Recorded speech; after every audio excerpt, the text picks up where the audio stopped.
আসসালামু আলাইকুম সবাইকে স্বাগতম জানাচ্ছি প্রি মেডিকেল কোর্সের প্রথম ক্লাসে। আজকে তোমাদের সাথে আমি doctor Mahmud Hasan Tanim, Dhaka medical college. আচ্ছা, সবার যদি ভিডিও এবং অডিও ক্লিয়ারলি দেখা যায় এবং শোনা যায় তাহলে আমাকে একটু কমেন্ট করে জানাও যে সবকিছু ক্লিয়ার আছে।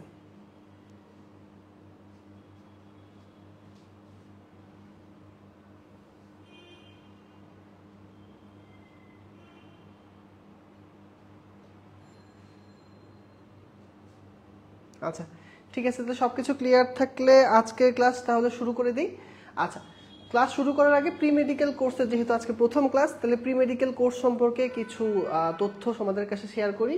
সেটা হচ্ছে আমাদের এই কোর্সটা হচ্ছে একদম তোমাদের পরীক্ষা হওয়া পর্যন্ত, মানে এইচএসসি পরীক্ষা হওয়ার আগ পর্যন্ত প্রায় 120টা ক্লাসের মাধ্যমে আমরা একাডেমিক এবং অ্যাডমিশন টেস্টে যা যা লাগে তার সব কিছুই আমরা এখানে কভার করব।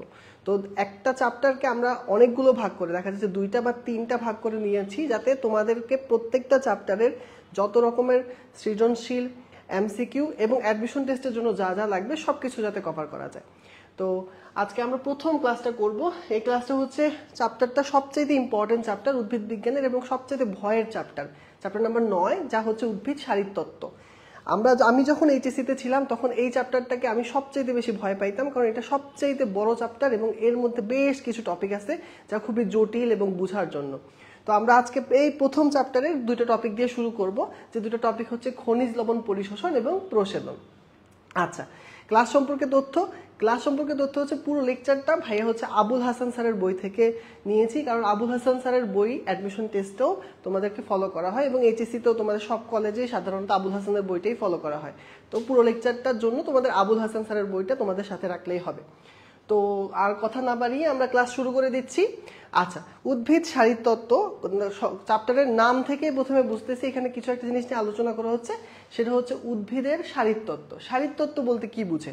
একটা উদ্ভিদের দেহে সারাদিন অনেক ধরনের ক্রিয়া বিক্রিয়া ঘটে থাকে। এই ক্রিয়া বিক্রিয়াগুলো বিজ্ঞানের যে শাখায় আলোচনা করা হয় তাকে বলা হয় উদ্ভিদ শারীরতত্ত্ব। এখন এই ক্রিয়া বিক্রিয়ার মধ্যে সবচাইতে প্রধান যে 4টা হয় তার নাম হচ্ছে খনিজ লবণ পরিশোষণ, প্রসেদন, সালোক সংশ্লেষণ এবং শ্বসন। এই 4টি টপিকই এই চ্যাপ্টারটাতে আলোচনা করা হয়েছে। তো আজকে আমরা শুরু করতেছি এই উদ্ভিদ শারীরতত্ত্বের জনকের নাম দিয়ে। তো আমরা একটা ছবি দেখি, চলো।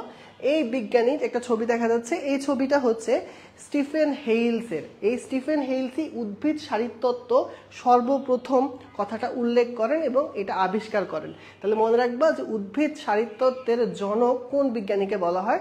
মনে রাখবা বিজ্ঞানীর নাম হচ্ছে স্টিফেন হেইলস। আচ্ছা, এবার চলে আসি আমরা প্রথম টপিক, যেটা আজকে আমরা আলোচনা করব, সেটা হচ্ছে খনিজ লবণ পরিশোষণ। আচ্ছা, প্রথমত আমরা জিনিসটার বেসিক বুঝি যে খনিজ লবণ পরিশোষণের ব্যাপারটা কি। খনিজ লবণ পরিশোষণের ব্যাপারটা হচ্ছে, আমরা জানি উদ্ভিদ কি করে, উদ্ভিদ সালোক সংশ্লেষণ করে।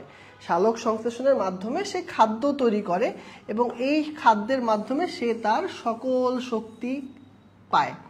আচ্ছা, এখন এই যে খাদ্য তৈরি করবে এর জন্য তার পানি প্রয়োজন হয় এবং বেঁচে থাকার জন্য তার কিছু লবণের প্রয়োজন হয়। এই লবণগুলো সে মূল এবং কাণ্ডের মাধ্যমে তার শরীরের ভেতরে নিয়ে যায়। এই যে প্রক্রিয়াটা, এটাকে আমরা কি বলি? খনিজ লবণ পরিশোষণ। তার মানে খনিজ লবণ পরিশোষণ আসলে হচ্ছে কি? এটা হচ্ছে মাটি থেকে লবণকে তার শরীরের ভিতর নিয়ে যাওয়ার প্রক্রিয়া। তো দেখো, এই লবণগুলো যেহেতু মাটিতে থাকে এই জন্য এদেরকে বলা হয় খনিজ লবণ। আচ্ছা, তো প্রথম যে অবজেক্টিভটা তোমাদের জন্য ইম্পর্টেন্ট, এখান থেকে ভাইয়া দাগাই দিব, সেটা হচ্ছে দাগাবা যে অত্যাবশ্যকীয় মৌল বা অত্যাবশ্যকীয় উপাদান একটা উদ্ভিদের জন্য কতটি।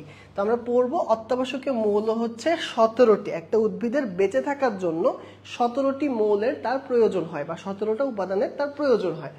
নিচের দিকে আসি, তোমাদের মাথায় প্রশ্ন জাগতে পারে খনিজ লবণ পরিশোষণ কোন জায়গা থেকে হয়।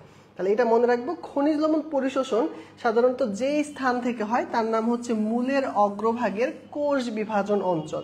উদ্ভিদের মূলের অগ্রভাগে কিছু কোষ বিভাজন অঞ্চলের খুব পাতলা পাতলা কিছু কোষ থাকে, যার মাধ্যমে এই খনিজ লবণগুলো পরিশোষিত হয়।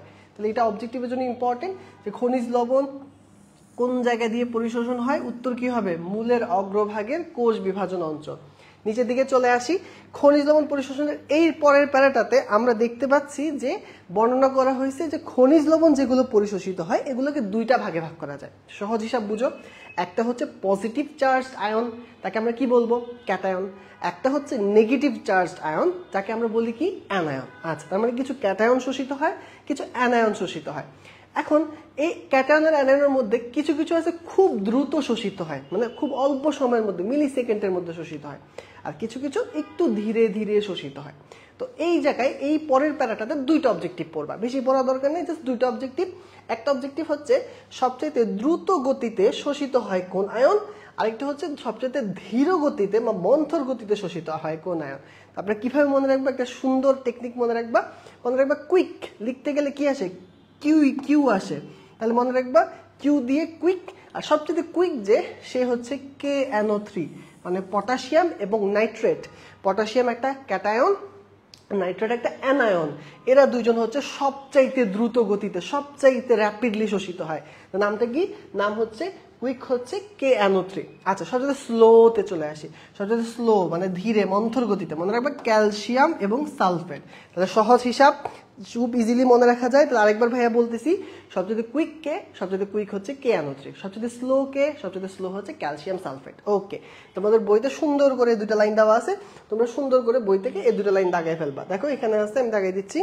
এই যে সবচাইতে দ্রুত গতিতে শোষিত হয় পটাশিয়াম এবং নাইট্রেট, এবং সবচেয়ে ধীর গতিতে শোষিত হয় ক্যালসিয়াম এবং সালফেট। ওকে, তারপর চলে আসো আর কি তোমার জন্য ইম্পর্টেন্ট পরীক্ষার জন্য, এর পরের প্যারায় চলে যায়। এর পরের প্যারায় কিছু বেসিক কনসেপ্ট আগে আছে, আমরা আগে কনসেপ্টগুলো বুঝবো, আগে ঠিক মতো শিখবো, তারপর আমরা ভিতর থেকে দাগাই দিব, কোনো টেনশন নেই। এখন পড়বা হচ্ছে একদম বেসিক থেকে। তোমরা এখন কচি বাচ্চা, মাত্র শুরু করছো জার্নিটা। এইচএসসির 2 বছরের পড়াশোনার পরে তুমি যে পরীক্ষা দিবা, তার মানে তোমার এখন শুরু। তুমি যদি শুরুতেই শর্টকাট নাও, অনেকে বলে যে শর্টকাট ক্র্যাশ কোর্স, অল্প সময়ে সব শিখাই দিবে, 1 মাসের মধ্যে বায়োলজি শেষ, প্যাকেজ কোর্স করে পরীক্ষা পাস। ঠিক আছে, ওইটা করা যায়, কিন্তু ওইটা করলে তোমার বেসিক দাঁড়াবে না, যার কারণে তুমি হয়তো এইচএসসি টেনে টুনে পার করে যাবা, কিন্তু তুমি অ্যাডমিশনে যে বেঁধে যাবা। তো এই কাজ এখন করা যাবে না। এখন সময় হচ্ছে যে কোনো জিনিসের বিস্তারিত বোঝার, কারণ তোমার কাছে সময় আছে।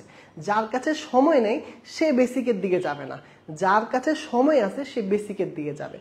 দেখো এখানে বেসিক কথা হচ্ছে, উদ্ভিদের যে আয়নগুলো সে শোষিত করে, খনিজ লবণগুলো শোষিত করে বা মৌলগুলো শোষিত করে, এগুলোকে দুইটা ভাগে ভাগ করা যায়। একটাকে বলবা ম্যাক্রোমৌল, একটাকে বলবা মাইক্রোমৌল।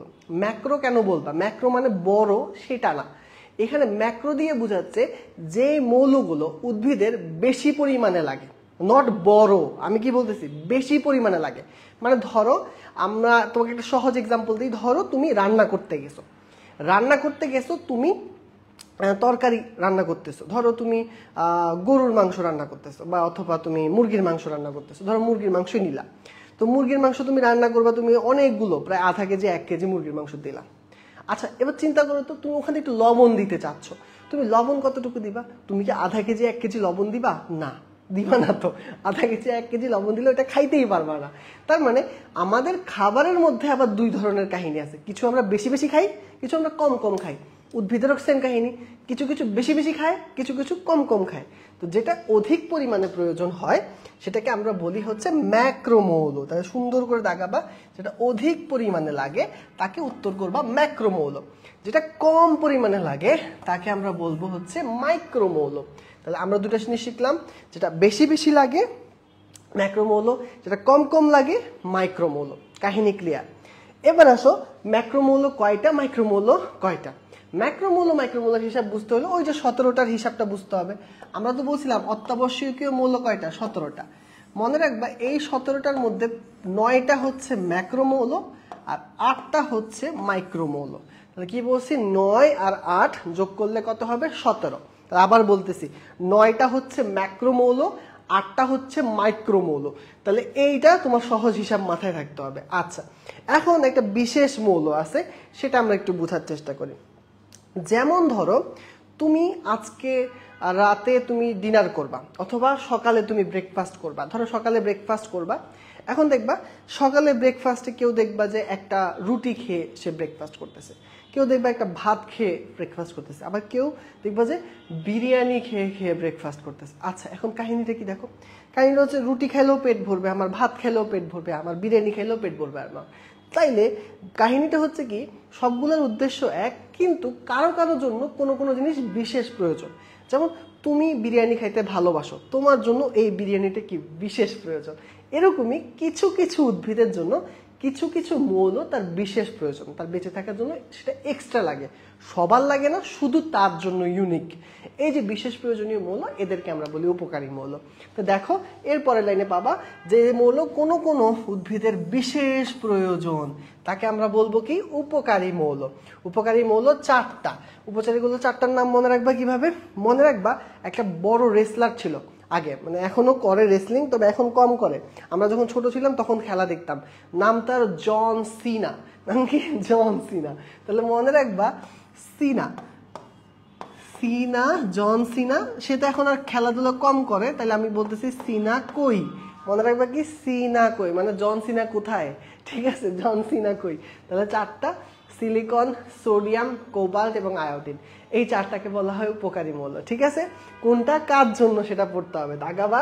সিলিকন হচ্ছে ঘাসের জন্য, সোডিয়াম হচ্ছে C4 উদ্ভিদের জন্য, কোবাল্ট হচ্ছে নাইট্রোজেন ফিক্সিং উদ্ভিদের জন্য এবং আয়োডিন হচ্ছে সামুদ্রিক শৈবালের জন্য। ঠিক আছে, তাহলে পড়বা সিনা কই, সিলিকন, সোডিয়াম, কোবাল্ট, আয়োডিন কোনটা কার জন্য। কথা ক্লিয়ার? আশা করি কোন রকমের কনফিউশন নাই। ঠিক আছে, আমরা ম্যাক্রোমৌল বুঝলাম, মাইক্রোমৌল বুঝলাম, উপকারী মৌল বুঝলাম। আরেকটা জিনিস একটু পড়াবো, সেটা হচ্ছে কিছু কিছু মৌল আছে উদ্ভিদের কিছু শারীরিক চাহিদার জন্য প্রয়োজন, মানে ধরো ক্লোরোফিল গঠন বা উদ্ভিদের পাতার বৃদ্ধি, কুঁড়ির বৃদ্ধি, এগুলোর জন্য প্রয়োজন।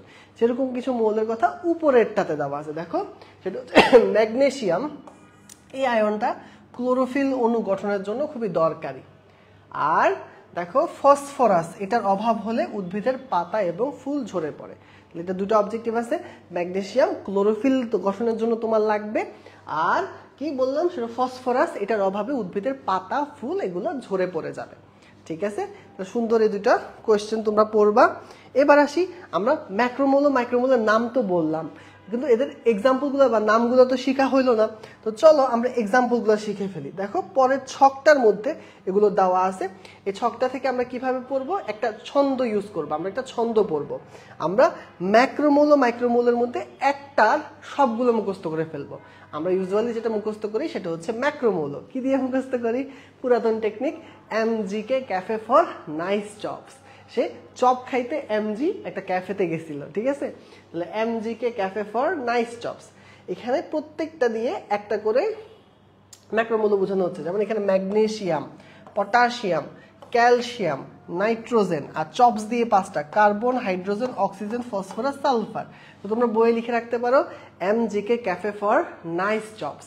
আচ্ছা দেখো এখানে কাহিনীটা কি করছি ভাইয়া, এটাকে কেন লাল করছি, এটা হচ্ছে তোমরা ভুল করো, এই টেকনিকটার একটা লুপ হোল আছে। এই লুপ হোল হচ্ছে এইটা দেখে তোমরা ক্যাফে দিয়ে Fe মানে আয়রন মনে করো।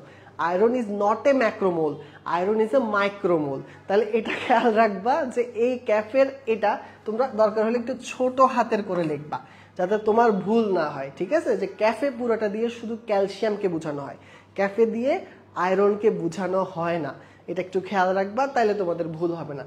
তাহলে এটা বুঝলাম ম্যাক্রোমৌল। এটা বাদে বাদ বাকি যেগুলোই বলবো সেগুলো তুমি পরীক্ষায় উত্তর করবা মাইক্রোমৌল। যদি বলি বোরন, মাইক্রোমৌল। যদি বলি ম্যাঙ্গানেজ, মাইক্রোমৌল। যদি বলি আয়রন, মাইক্রোমৌল। জিঙ্ক, মাইক্রোমৌল। বুঝা গেছে ব্যাপারটা? তাহলে এই হলো কাহিনী। তাহলে ম্যাক্রোমৌলের নাম মুখস্থ করে ফেলছি, তাহলে আমরা মাইক্রোমৌলও পেরে গেলাম। আচ্ছা এবার আসো, তাহলে এই ছকটা থেকে কি আর কিছু পড়তে হবে না? এই ছকটা থেকে এগুলো পরীক্ষায় আসে না। ধাতু অধাতুর যে ব্যাপারটা সেটা একটু ভাইয়া বুঝায় বলি। ধাতু অধাতু তোমরা মোটামুটি কেমিস্ট্রি যদি পড়ে থাকো তাহলে তো অবশ্যই জানো। দেখো এখানে অধাতু আছে কয়টা, দেখো 1টা 2টা 3টা 4টা। পরের পেজে যাও, অধাতু দেখো 6টা 7টা 8টা 9টা। তাহলে মনে রাখবা এখানে অধাতু লিখে রাখো, উপরে খালি জায়গায় লেখো অধাতু হচ্ছে 9টা আর ধাতু হচ্ছে 8টা। এটা মনে রাখবা, ধাতু 8টা অধাতু 9টা, ঠিক আছে? তাহলে আর ভুল যাবে না, ঠিক আছে? এই জিনিসগুলো পরীক্ষায় আসে, ধাতু কয়টা অধাতু কয়টা, হ্যাঁ, ওগুলো যাতে পরীক্ষায় তোমরা পারো।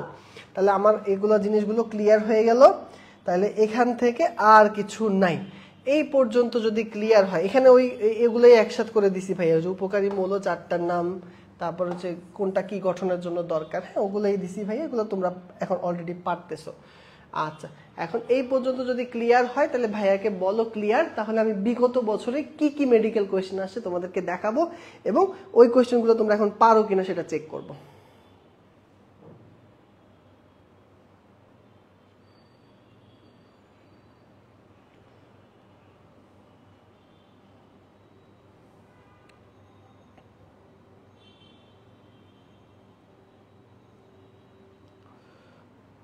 ওকে, ক্লিয়ার আছে, ঠিক আছে। ক্লিয়ার থাকলে চলো আমরা দেখি বিগত বছরের কোয়েশ্চেনগুলো আমরা একটু পারি কিনা, আমরা একটু চেক করি। হ্যাঁ, আমরা একটু চেক করি, চলো।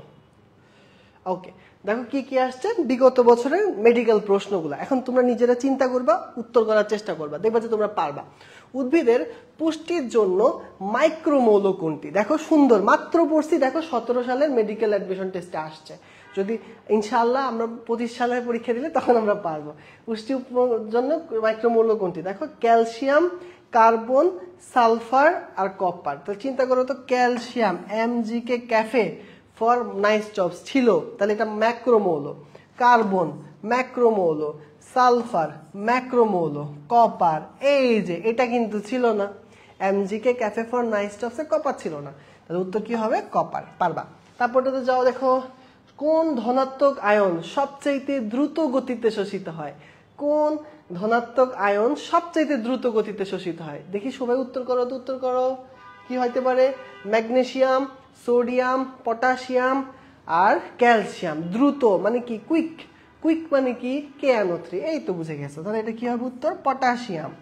আচ্ছা, উদ্ভিদে সাধারণত কয়টি ধনাত্মক আয়ন শোষণ করে? ধনাত্মক আয়ন মানে কি? ধনাত্মক আয়ন মানে ক্যাটায়ন। ধনাত্মক আয়ন মানে কি? ক্যাটায়ন। ক্যাটায়ন হচ্ছে 10টা, মনে রাখবা যে ক্যাটায়ন শোষণ করে কয়টা? 10টা। 10টা, তাহলে ধনাত্মক আয়ন 10টা। তোমরা বইয়ের মধ্যেও লিখে রাখো, ক্যাটায়ন 10টা, অ্যানায়ন 60টা। ক্যাটায়ন 10টা, অ্যানায়ন 60টা, ঠিক আছে? তাহলে এটাও হয়ে গেল। তাহলে আশা করি এটাও পারবা। ওকে, সলিউশনগুলো তো বুঝলাই। এবার আসো তোমাদের বইতে আসলে এরপরে যে মতবাদটা পাবা সেটা হচ্ছে কার্বন খনিজ লবণ প্রাপ্যতার, মাটিতে খনিজ লবণ প্রাপ্যতার মতবাদ। এইটা আসলে পরীক্ষার জন্য নট ভেরি ইম্পর্টেন্ট, MCQ আসে না, রিটেনের জন্য ইম্পর্টেন্ট না। শুধু মনে রাখবা যে খনিজ লবণ প্রাপ্যতার এই মতবাদ কয়টা আছে এবং এগুলোর নাম কি, এইটুকু দুইটা ইনফরমেশন তোমার জানা থাকলেই হবে। কি কি? একটা মতবাদের নাম হচ্ছে দেখবা কার্বন ডাইঅক্সাইড এক্সচেঞ্জ মতবাদ, আরেকটা মতবাদের নাম হচ্ছে কন্টাক্ট এক্সচেঞ্জ মতবাদ। কার্বন ডাইঅক্সাইড এক্সচেঞ্জ মতবাদ, আরেকটার নাম হচ্ছে কন্টাক্ট এক্সচেঞ্জ মতবাদ। তাহলে এইটা একটু মনে রাখবা, কি কি বলছি ভাইয়া? কার্বন ডাইঅক্সাইড এক্সচেঞ্জ মতবাদ আর কন্টাক্ট এক্সচেঞ্জ মতবাদ। এটাতে তেমন কিছুই না, এটাতে জাস্ট ওই মাটিতে যে লবণগুলো থাকে এগুলো মাছের মধ্যে কার্বন ডাইঅক্সাইডের মাধ্যমে পরিবাহিত হতে পারে, আর মাঝে মধ্যে কম্পনের মাধ্যমে যে ভিতর থেকে শোষণের মাধ্যমে সেটা চলে আসতে পারে। এই দুইটা দেখানো হয়েছে, তবে এটা থেকে কোয়েশ্চেন আসে না, রিটেনেও না, MCQতেও না। তুমি শুধু মনে রাখবা যে আয়ন এক্সচেঞ্জের জন্য কয়টা মতবাদ প্রচলিত আছে? দুইটা মতবাদ, কার্বন ডাইঅক্সাইড এক্সচেঞ্জ আর হচ্ছে কন্টাক্ট এক্সচেঞ্জ। জাস্ট এইটুকু ইনফরমেশন তুমি জানলেই হবে। চলে যাই নেক্সটে। এখন তোমরা পাবো খনিজ লবণ পরিশোষণের মেইন শুরু, এখন শুরু হয়ে গেল। এখন আগে আমরা বোঝার চেষ্টা করি জিনিসটা হচ্ছে খনিজ লবণ তো আমাকে শোষণ করতে হবে। এখন শোষণ করতে গেলে দুই ধরনের ঘটনা হয়, এই ঘটনাগুলো আমরা একটু বুঝে বুঝে পড়ার চেষ্টা করব। আচ্ছা, তো প্রথমত খনিজ লবণ শোষণটাকে দুই ভাগে ভাগ করা যায়। কয় ভাগে? দুই ভাগে। একটা হচ্ছে সক্রিয় পরিশোষণ, একটা হচ্ছে নিষ্ক্রিয় পরিশোষণ। এগুলোর ইংলিশগুলো ভাইয়া লিখি, তাহলে তুমি বুঝে যাবে অর্ধেক অর্থ। সক্রিয় মানে হচ্ছে অ্যাক্টিভ, সক্রিয় মানে কি? অ্যাক্টিভ। আর নিষ্ক্রিয় মানে হচ্ছে ইনঅ্যাক্টিভ। আচ্ছা, তুমি একটু বোঝার চেষ্টা করো, এমনি বেসিক্যালি পারবা। তুমি দেখো, সক্রিয় অ্যাক্টিভ মানে কাজ করতেছে, শক্তি খরচ হইতেছে। যেই পরিশোষণে শক্তি খরচ করে টেনে আনা হয় সেটা হচ্ছে সক্রিয় পরিশোষণ, আর যেটা শক্তি খরচ ছাড়া অটোমেটিক আসে সেটা হচ্ছে নিষ্ক্রিয় পরিশোষণ। আচ্ছা, এখন এদের কিছু বৈশিষ্ট্য জিনিস আমরা বুঝবো এবং জিনিসটাকে আত্মস্থ করব। আচ্ছা, তো প্রথমত আমরা যে কাজটা করব, আমরা একটা গল্প শুনবো আগে, ওই গল্পটা থেকে আমরা জিনিসটাকে পড়ার চেষ্টা করব। ধরো একটা নদীর গল্প বলি, ধরো এইটা হচ্ছে পদ্মা নদী, এটা হচ্ছে কি পদ্মা নদী। ওকে, পদ্মা নদীর এই পাশে বসবাস করে আমাদের নায়ক, তার নাম হচ্ছে মিস্টার মজনু। মজনু কিন্তু দেখতে ভালোই সুন্দর হয়েছে, চুলগুলা সুন্দর সুন্দর। ওকে, আর নদীর এই পারে বসবাস করে আমাদের নায়িকা, তার নাম হচ্ছে লাইলি। ওকে, চুল দিয়ে দিছে সুন্দর করে। ওকে ওকে, তাহলে লাইলি এবং মজনু। তো ততক্ষণে মানে এইটা যখনকার কাহিনী, তখন কোনো পদ্মা সেতু তৈরি হয়নি, পদ্মা সেতু তৈরি হওয়ার আগের কাহিনী। আচ্ছা, তো পদ্মা সেতু তৈরি হওয়ার আগের কাহিনী। একদিন মজনুর মনে হইলো যে সে লাইলির কাছে যাইতে চায়। কার কাছে যাইতে চায়? লাইলির কাছে। তো সে কি করলো, সে সকালবেলা একটা নৌকা ভাড়া করলো, এই যে পদ্মা নদীর মাঝি, ধরো আমাকেই ভাড়া করলো আর কি, ঠিক আছে। তো এই পদ্মা নদীর মাঝিকে ভাড়া করলো এবং সে ঠিক করলো সে লাইলির দিকে রওনা দিবে। তো রওনা দিল সকালবেলা, কিন্তু দুর্ভাগ্যজনক ব্যাপার, সকালবেলা স্রোত চলতেছিল তার বিপরীত দিকে। স্রোত কোন দিকে চলতেছে? বিপরীত দিকে। মানে সে যাইতে চায় লাইলির দিকে, স্রোত চলতেছে তার বিপরীত দিকে। এখন ঘটনাটা কি হইলো দেখো তো, সে যত জোরেই বৈঠা বাইতেছে কিন্তু কোনোভাবে আগাইতে পারতেছে না। তার অনেক শক্তি খরচ হইতেছে। তার কি খরচ হইতেছে? অনেক অনেক শক্তি খরচ হইতেছে, কিন্তু সে নৌকাটা নিয়ে আগাইতে পারতেছে না। এখন যখন সে এত জোরে জোরে বৈঠা বাইতেছে, তখন সে কি ঘামাবে নাকি ঘামাবে না? ঘামাবে। সে কি জোরে জোরে শ্বাস নিবে নাকি আস্তে আস্তে শ্বাস নিবে? জোরে জোরে শ্বাস নিবে। তখন সে অনেক জোরে জোরে শ্বাস নিতেছে। তো দেখলো যে অনেক চেষ্টা করেও সে ওই পারে যাইতে পারতেছে না। তো সে ফেরত চলে আসলো। ফেরত চলে আসার পরে এখন তো সে লাইলিকে ছাড়া থাকতে পারে না। বিকালবেলা তার আবার মনে হলো যে না, লাইলিকে ছাড়া আমি বাঁচুম না, এখন আমাকে লাইলির কাছে যাইতেই হবে। তো সে রওনা দিল, কিন্তু এবার তার কাছে ওই নৌকা ভাড়া দেওয়ার মতো টাকা পয়সা নাই। তো সে ঠিক করলো সে ভেসে ভেসে লাইলির কাছে চলে যাবে। যেমন চিন্তা তেমন কাজ, সে ভেসে ভেসে লাইলির দিকে রওনা দিল। আচ্ছা, এবার হইল কি, এবার স্রোত তার দিকেই চলতেছিল। স্রোত কোন দিকে চলতেছিল? লাইলির দিকেই চলতেছিল, যার কারণে স্রোত ঠেলে ঠেলে ঠেলে ঠেলে তাকে অপর পাশে পৌঁছাইয়া দিল। ঠিক আছে, এখন তুমি বলো ভাইয়া এত বড় পদ্মা নদী, সে সাঁতার কেটে পার করে যাবে, সে ডুববে না? না, ডুববে না। কেন ডুববে না? কারণ প্রেমের মরা জলে ডুবে না, এই কারণে ডুববে না। ঠিক আছে, আচ্ছা, তো সে কি হয়েছে, সে এদিকে যাচ্ছে। এখন দেখো তো, এই ঘটনার ক্ষেত্রে তার কোনো শক্তি খরচ হইল? তার কোনো শক্তি খরচ হইল না। এবং এই ঘটনার ক্ষেত্রে তার কি জোরে জোরে শ্বাস নেওয়া লাগলো? তার জোরে জোরে শ্বাস নেওয়া লাগলো না, মানে শ্বসন নর্মাল আছে। তাহলে দেখো, এই যে দুটা ঘটনা বললাম, এই দুটো ঘটনা তুমি শুনে ফেলছো। এখন এই দুটো ঘটনা তুমি যদি বুঝো, তাহলে তোমার কি আলটিমেটলি কি পড়া শেষ? তোমার সক্রিয় আর নিষ্ক্রিয় পরিশোষণ পড়া শেষ। কিভাবে শেষ? দেখো ভাইয়া শিখাচ্ছি। দেখো, এখন আমরা কি দেখবো? আমরা একটা পার্থক্যের ছক দেখবো, যেটা হচ্ছে সক্রিয় এবং নিষ্ক্রিয় পরিশোষণের পার্থক্যের ছক। তোমরা বইয়ের কয়েকটা পৃষ্ঠা উল্টাও, এই যে ভাইয়া যেমন উল্টাইছি, উল্টানোর পরে এই যে ছকটা খুঁজে পাবা, সক্রিয় এবং নিষ্ক্রিয় পরিশোষণের পার্থক্য। রিটেনের জন্য ভেরি ভেরি ইম্পর্টেন্ট। খ নাম্বারে খুব প্রয়োজনীয় কোয়েশ্চেন এই চ্যাপ্টারে, অনুধাবনেই আসে তোমাদের রিটেনে। ঠিক আছে, দেখো সক্রিয় নিষ্ক্রিয় পরিশোষণের পার্থক্য। প্রথম কথা বুঝো। আচ্ছা, প্রথমে বলো তো, সকালবেলার ঘটনাটা, লাইলি মজনুর ঘটনার মধ্যে সকালবেলার ঘটনাটা হচ্ছে সক্রিয় আর বিকালবেলার ঘটনাটা হচ্ছে নিষ্ক্রিয়। ঠিক আছে, এবার বুঝে বুঝে তুমি বলবা, সকালবেলা স্রোত কি দিকে ছিল নাকি বিপরীত দিকে ছিল? বিপরীত দিকে ছিল। তাইলে সক্রিয় পরিশোষণের ক্ষেত্রে যে জিনিসটা হয়, শোষণটা হয় হচ্ছে কোন দিকে জানো? সেটা হচ্ছে ঘনত্বের আনতির বিপরীত দিকে। তোমরা এই পয়েন্টটা তোমরা চাইলে তোমাদের বই লিখে রাখতে পারো, শোষণের দিক, এটা তোমাদের বইয়ে দেওয়া নাই, এটা লিখে রাখবে এভাবে করে, ঘনত্বের আনতির, কই গেল রে, আনতির আনতির বিপরীত দিকে, ঘনত্বের আনতির বিপরীত দিকে। হ্যাঁ, কি হইল রে, ওকে, বিপরীত দিকে, ঘনত্বের আনতির বিপরীত দিকে।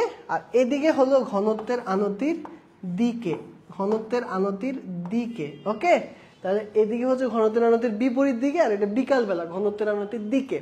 আচ্ছা, যখন সক্রিয় শোষণ মানে সকালবেলা, সে কি বইটা জোরে জোরে চালাইছিল, তখন শক্তি বেশি খরচ হয়েছিল না কম খরচ হয়েছিল? বেশি।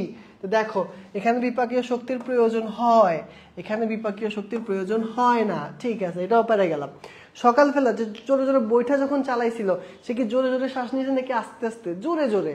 তাহলে কি দেখো শ্বসন হার এক্ষেত্রে বৃদ্ধি পায়, এক্ষেত্রে শ্বসন হার স্বাভাবিক থাকে। আচ্ছা, সকালবেলা যে যখন রওনা দিছিল সে কি সাঁতার কেটে কেটে গেছে নাকি নৌকা দিয়ে গেছে, বাহক দিয়ে গেছে? বাহক দিয়ে গেছে। তার মানে বাহক এবং এনজাইম এগুলো কোথায় প্রয়োজন হয়? সক্রিয় শোষণে। কোথায় প্রয়োজন হয় না? নিষ্ক্রিয় শোষণে। ঠিক আছে? আচ্ছা, আর মনে রাখবা সক্রিয় শোষণ যেহেতু শক্তি খরচ করে দেওয়া হয়, এই কারণে এখানে একই সাথে ক্যাটায়ন অ্যানায়ন দুইটাই শোষণ হয়ে যায়। আর নিষ্ক্রিয় পরিশোষণ তো নিজে নিজে আসে, অটোমেটিক। তাহলে যখন মন চায় ক্যাটায়ন আসে, যখন মন চায় অ্যানায়ন আসে। তার কারণে এই দুটো কখনো একসাথে আসে না। ঠিক আছে? তাহলে উইথ দ্যাট আমাদের সক্রিয় এবং নিষ্ক্রিয় পরিশোষণের পার্থক্য শেষ। এখন বলবো ভাইয়া সক্রিয় পরিশোষণের সংখ্যা পরীক্ষা আসলে কি করবো, নিষ্ক্রিয় পরিশোষণের সংখ্যা পরীক্ষা আসলে কি করবো? আমি একটা কথা বলি সবসময়, কনসেপ্ট বুঝলে সংজ্ঞা কোনো জিনিস না। সংজ্ঞা তুমি এমনিই লিখতে পারবা। কিভাবে লিখতে পারবা? ভাইয়ের সাথে সাথে বলো। যেই পরিশোষণে ঘনত্বের আনতির বিপরীতে খনিজ লবণ পরিশোষণ করা হয় তাকে বলা হয় সক্রিয় শোষণ। অথবা লিখতে পারো যেই পরিশোষণে শক্তি খরচ করে, এটিপি খরচ করে ঘনত্বের আনতির বিপরীত দিকে শোষণ করা হয় তাকেই বলা হয় সক্রিয় শোষণ। নিষ্ক্রিয় ক্ষেত্রে উল্টাটা লিখবা। তাহলে এটা আর কোনো ব্যাপার না। তাহলে এইটুকু যদি ক্লিয়ার হয় তাহলে একটু ভাইয়াকে বলো যে ভাইয়া ক্লিয়ার। আর কোনো কোয়েশ্চেন থাকলে অবশ্যই কোয়েশ্চেন করো, কোনো সমস্যা নেই।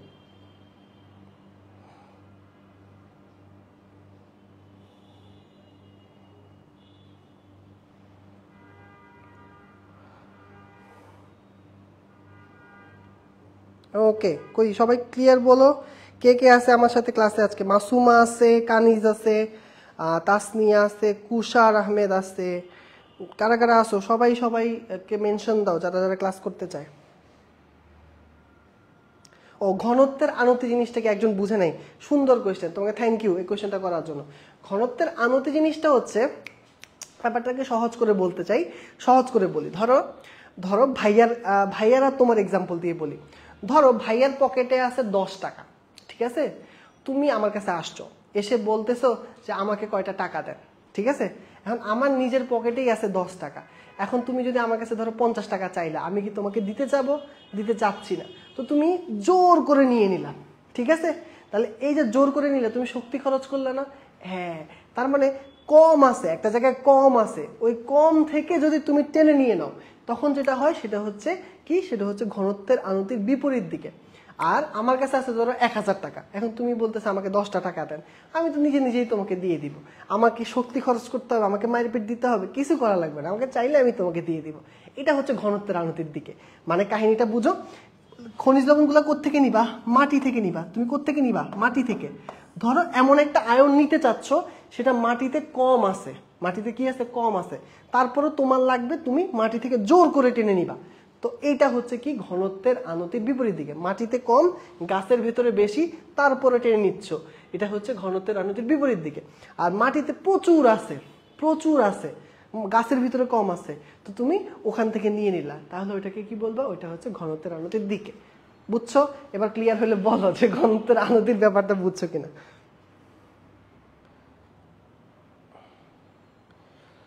আচ্ছা, তোমাদের এই ব্যাচের প্রথম 3টা ক্লাস কিন্তু সবার জন্য ফ্রি, এবং এটা কিন্তু সবার জন্য। তোমরা চাইলে ফ্রেন্ডদেরকেও তোমরা মেনশন দিতে পারো। ওকে, ক্লিয়ার? ঠিক আছে, তাহলে এইটুকু হইলে আমরা নেক্সটে চলে যেতে পারি। চলো, ওকে, বিসমিল্লাহ। আমরা আবার চলে যাই পিছন দিকে। চলো এখানে আসি।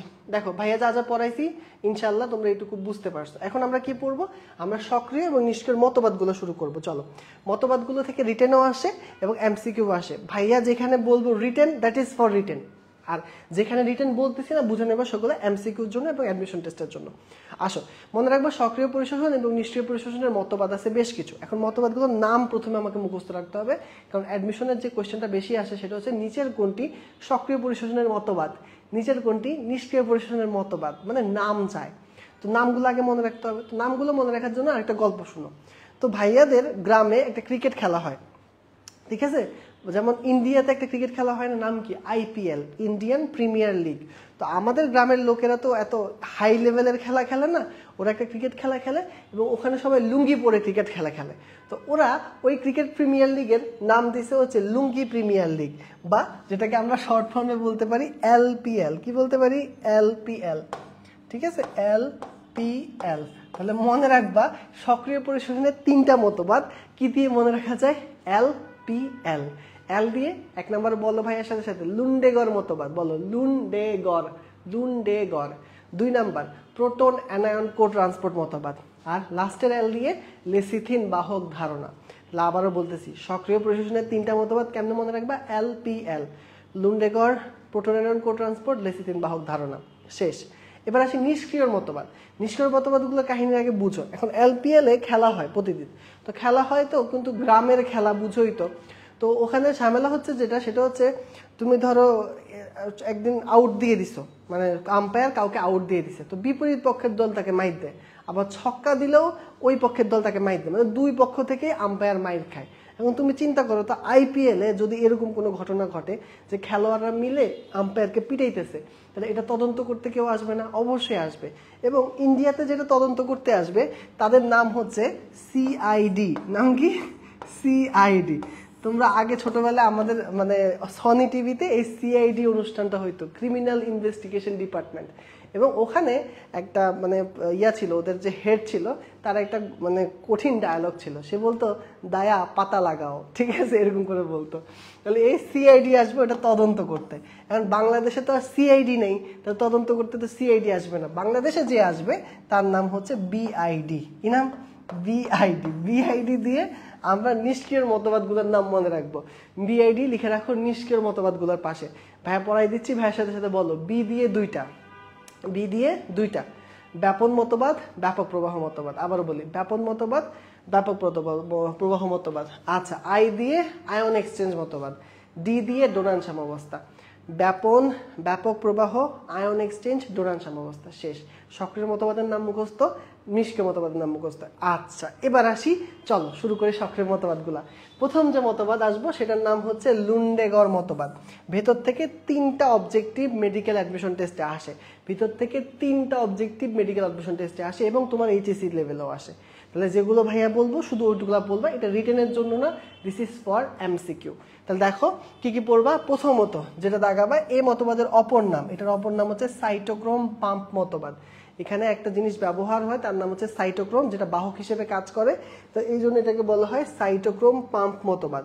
সেকেন্ড কোয়েশ্চেন হচ্ছে নিচের দিকে পাবা, এখানে একটা এনজাইম ব্যবহৃত হয়, মনে রাখবা ডিহাইড্রোজিনেস। এনজাইম নাম মনে রাখবা, ডিহাইড্রোজিনেস। লুন্ডেগরের মতবাদে কোন এনজাইম ব্যবহৃত হয়? ডিহাইড্রোজিনেস এনজাইম ব্যবহৃত হয়। 3 নাম্বার কোয়েশ্চেন, এইখানে একজন জারিত হয়, দেখো সেটা হচ্ছে তুমি দেখবা যে লৌহ, বিজারিত লৌহ, এই যে দাগাও বিজারিত লৌহ। তাহলে পরীক্ষায় আসে কে বিজারিত হয়? লৌহ বিজারিত হয়। তাহলে 3টা কোয়েশ্চেন ভাইয়ার সাথে সাথে এক্ষুনি বলো, ভাইয়া বলে দিলাম অ্যাডমিশন টেস্ট পর্যন্ত সময় এই 3টা কোয়েশ্চেন এই টপিক থেকে আসবে, এর বাইরে আসবেই না। আবারও বলি, লুন্ডেগারের মতবাদ অপর নাম কি? সাইটোক্রোম পাম্প মতবাদ। বাহকের নাম কি? সাইটোক্রোম। কোন এনজাইম ব্যবহৃত হয়? ডিহাইড্রোজিনেস। কে বিচারিত হয়? লৌহ।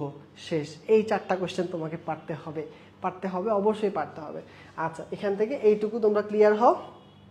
আমরা পরের স্লাইডটা দেখি, চলো। এই যে দেখো, এখানে একটা লাইন দিয়ে আমি শর্টকাটে মনে রাখানোর চেষ্টা করছি, সেটা মনে রাখবা বিবি। বিবি মানে তো বউ আর কি। বিবি এলো, অ্যানায়ন নিল, মানে কি বলছি? বিবি এলো, অ্যানায়ন নিল। বিবি দিয়ে মনে রাখবা বাইরের তলে বিজারিত লৌহ ইলেকট্রন হারিয়ে, মানে ইলেকট্রন লস আর কি, লস মানে হারিয়ে অ্যানায়ন গ্রহণ করে। এই লাইনটা মনে রাখতে পারো। অনেকে মনে রাখতে চাও যে এখানে আসলে কি ঘটনাটা হয়।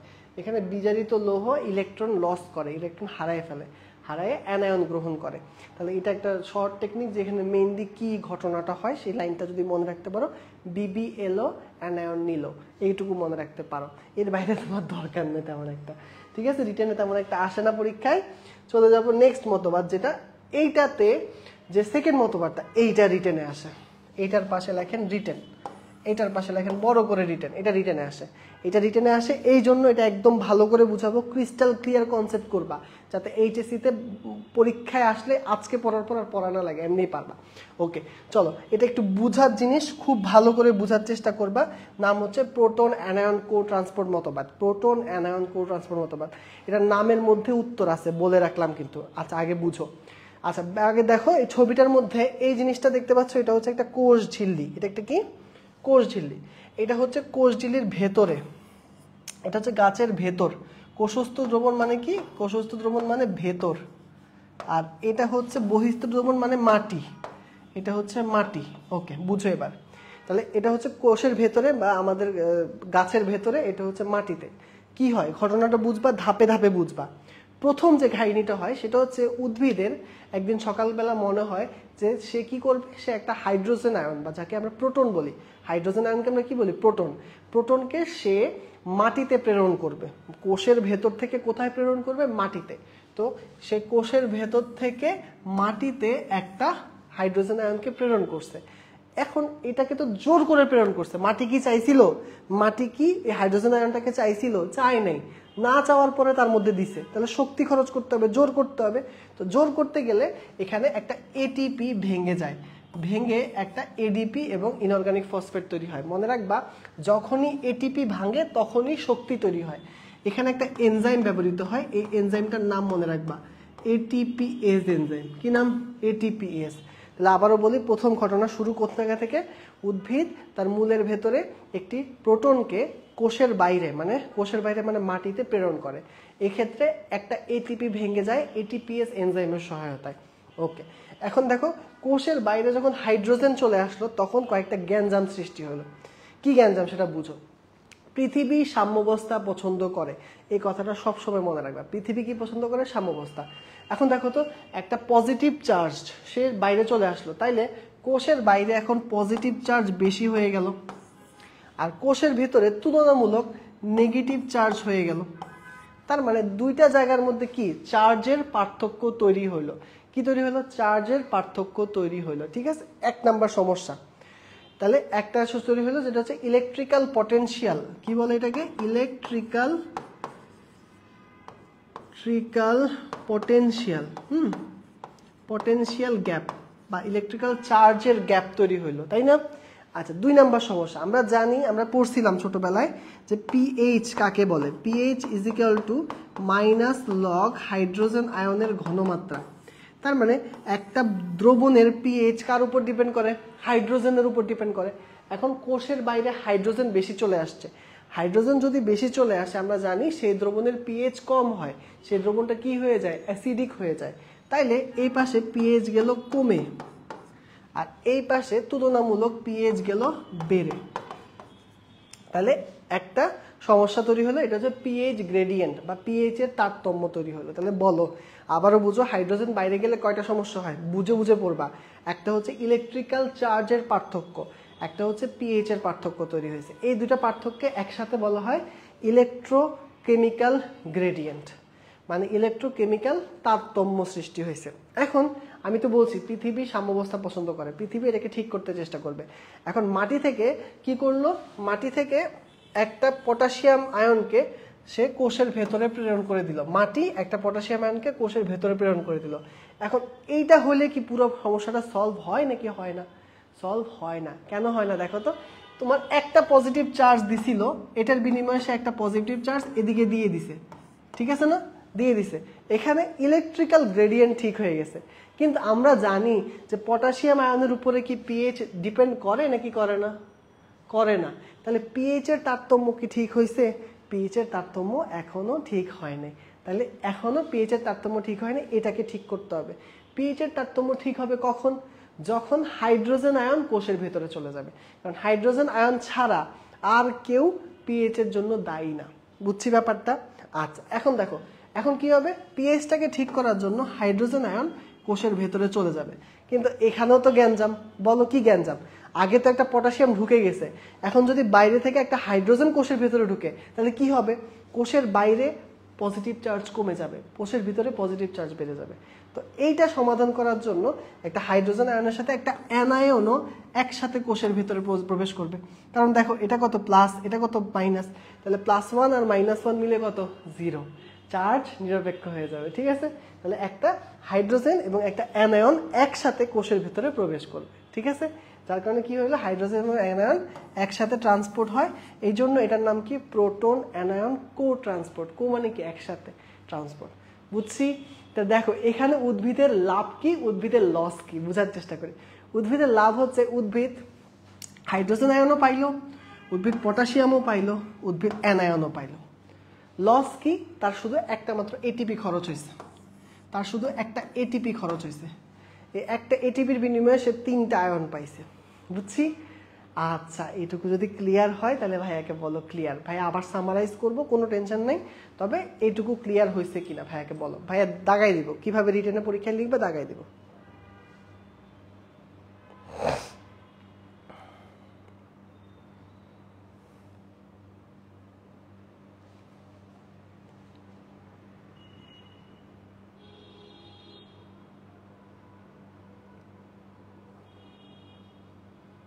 ওকে, আরেকবার বলতেছি, দেখো এবার পুরোটা জিনিস ক্লিয়ার করো।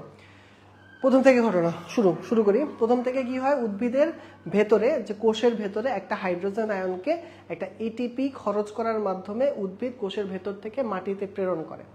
হাইড্রোজেন আয়ন যখন বাইরে চলে আসে তখন কোষের বাইরে মানে মাটিতে হাইড্রোজেন আয়ন মানে ধনাত্মক চার্জের পরিমাণ বৃদ্ধি পায় এবং কোষের ভেতরে তুলনামূলকভাবে ধনাত্মক চার্জের পরিমাণ কমে যায়, যার কারণে একটা পার্থক্য তৈরি হয়, তাকে আমরা বলি ইলেকট্রিক্যাল গ্রেডিয়েন্ট বা তড়িৎ পার্থক্য।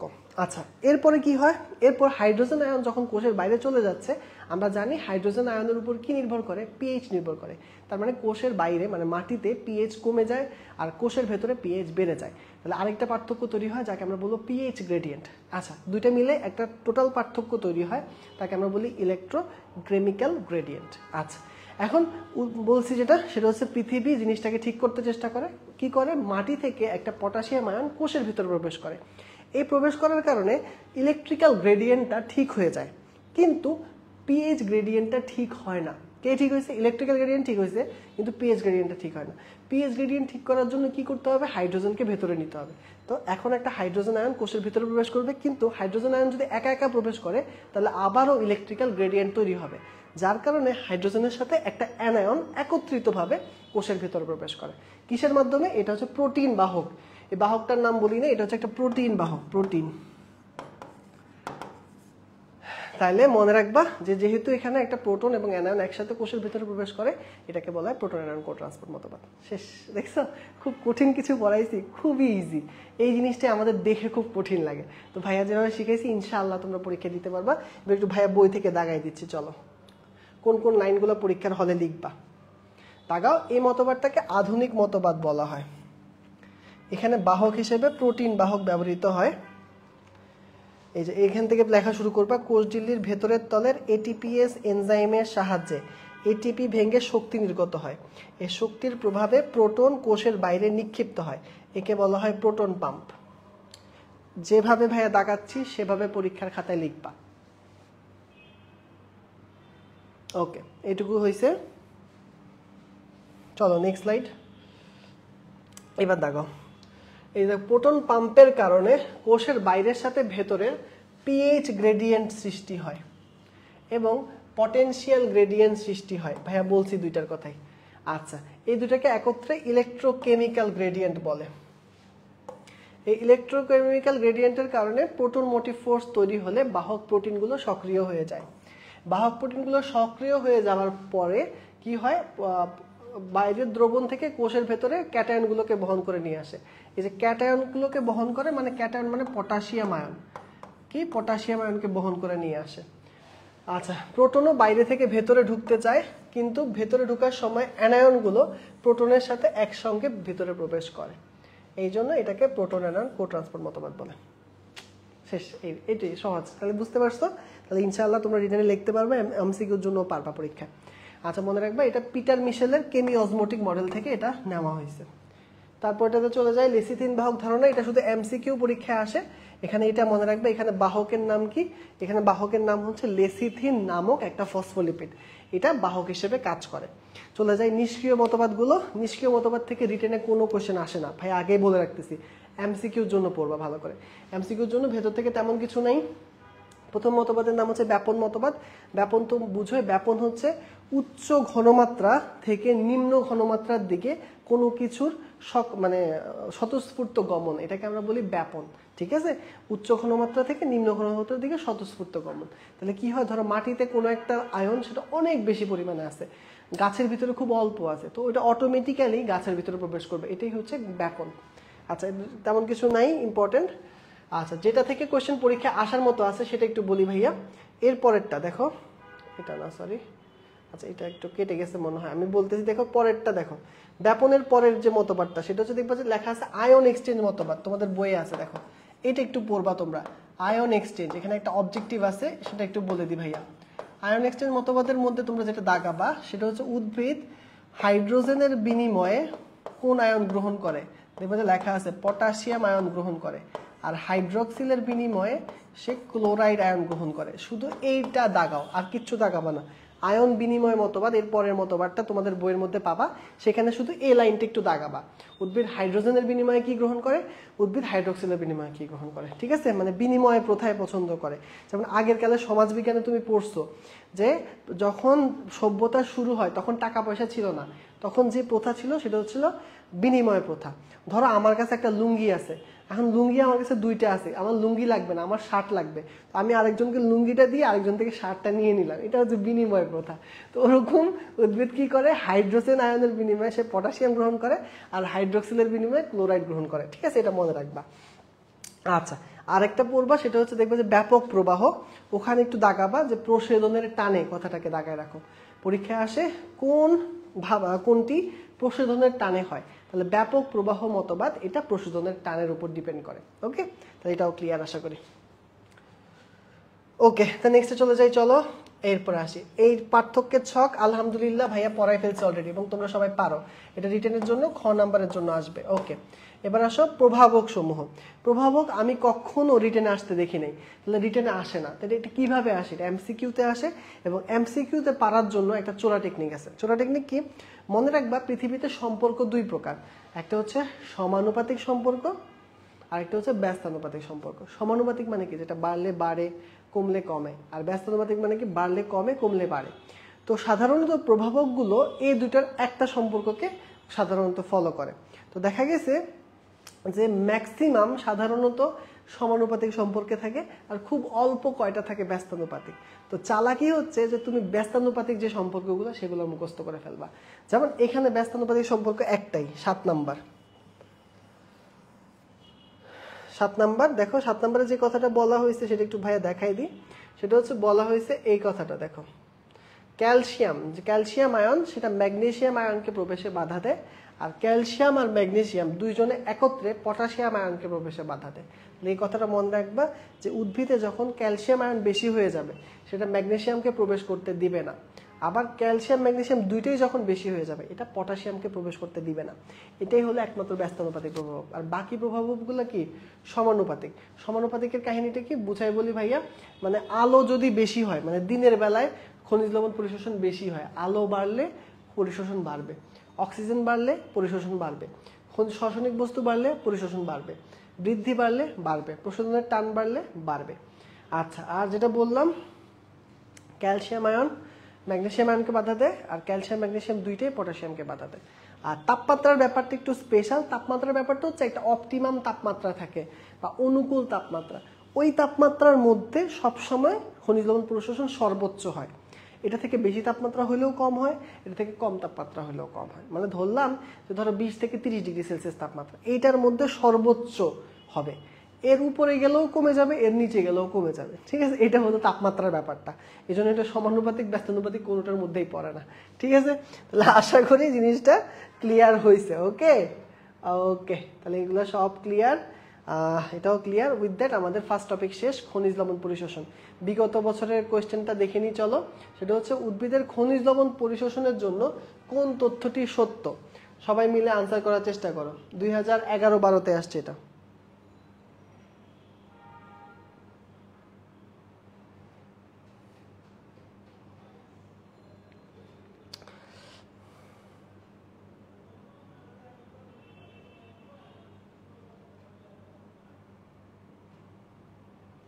সবাই উত্তর করো কি হবে উত্তর সি। জাহিদুল ইসলাম উত্তর করছে C, Kaniz Hossain C, Anika C, Raihan C, সবাই সঠিক উত্তর দিয়েছে। হ্যাঁ, আয়ন হিসেবে শোষিত হয়, ঠিক কথা।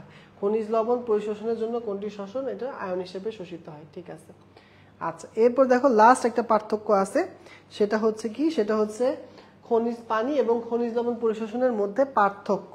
পার্থক্যের মধ্যে কি আছে দেখো, পানি এবং খনিজ লবণ পার্থক্য পড়া লাগবে না। কেন পড়া লাগবে না ভাইয়া শিখাই দিই। দেখো উচ্চারণ করো, পানি কি দিয়ে শেষ হয়? নি দিয়ে শেষ হয়। তাহলে নিষ্ক্রিয় শুরু হয় কি দিয়ে? নি দিয়ে। তাহলে পানি শোষণ হয় কোন পদ্ধতিতে? নিষ্ক্রিয়।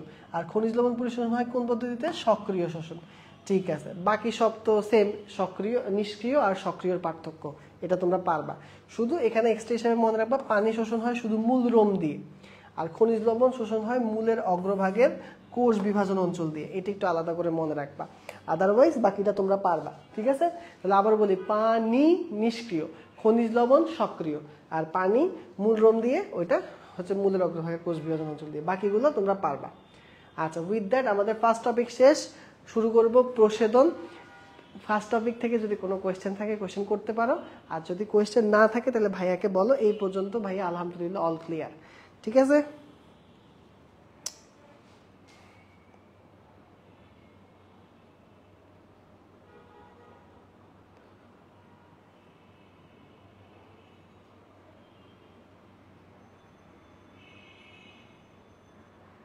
ঠিক আছে। তো সবার মনে হয় ক্লিয়ার আছে আই থিঙ্ক। ওকে, আচ্ছা, ডোনান থিওরি জিজ্ঞেস। ডোনান থিওরি থেকে তেমন একটা কোনো কোয়েশ্চেন আসে না, এই জন্য ভাইয়া বলি না। ঠিক আছে, তুমি জাস্ট নামটা মনে রাখো যে ডোনান থিওরি একটা তোমার নিষ্ক্রিয় পরিশোষণের মতবাদ, বুঝছো?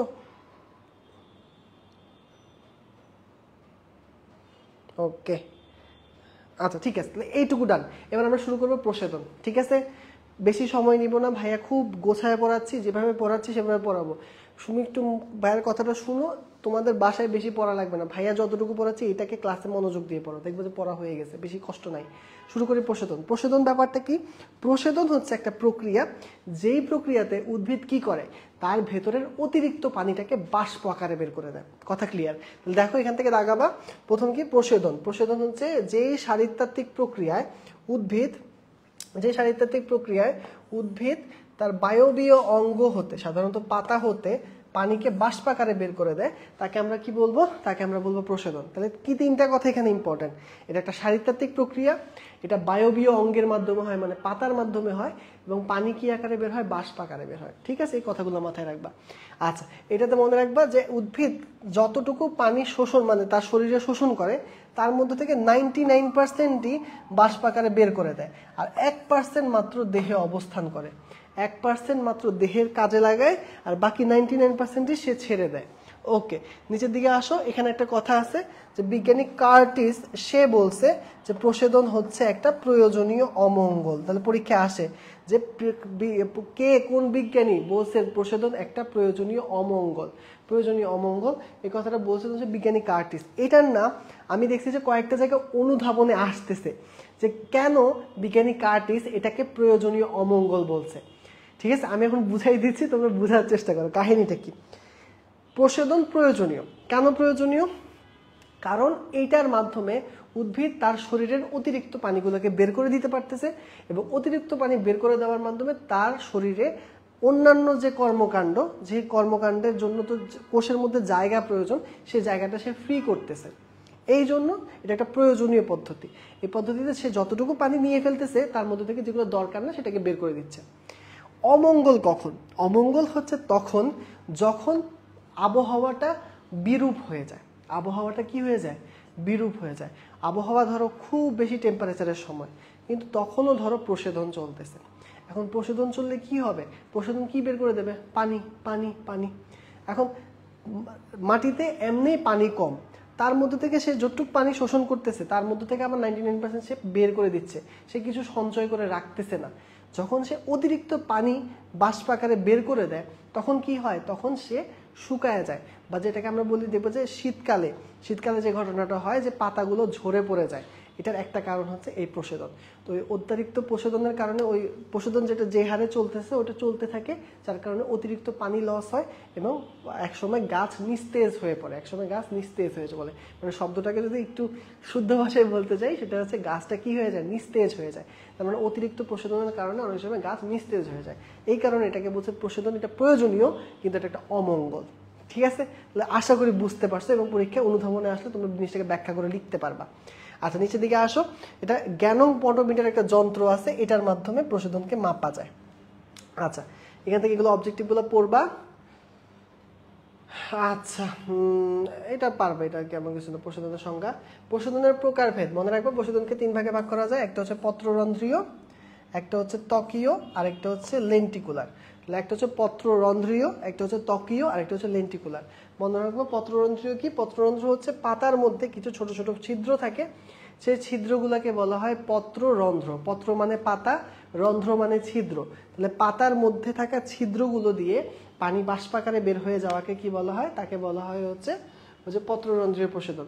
ত্বকীয় প্রশোধন কি, পাতার মধ্যে এক ধরনের মোম জাতীয় পদার্থ থাকে, ধর এটা একটা পাতা, এই পাতার উপরের স্তরে এক ধরনের মোম জাতীয় পদার্থ থাকে, এই মোমের মাঝখান দিয়ে অনেক সময় পানিটা বের হয়ে যায়, এটাকে বলা হয় কিউটিকুলার প্রশোধন।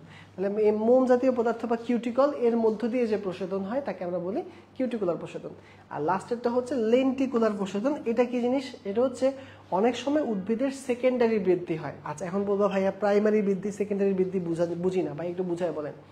উদ্ভিদের জন্মের সময় যখন একদম ভ্রূণ থাকে বা চারা থাকে সে সময় যে বৃদ্ধিগুলো হয় তাকে বলা হয় প্রাইমারি বৃদ্ধি।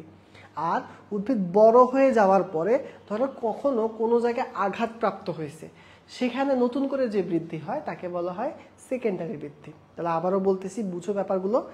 প্রাইমারি বৃদ্ধি কি, যখন উদ্ভিদ চারা অবস্থায় থাকে তখন যে বৃদ্ধি তা হচ্ছে প্রাইমারি বৃদ্ধি, বা ভ্রূণ অবস্থায় যে বৃদ্ধি প্রাইমারি বৃদ্ধি।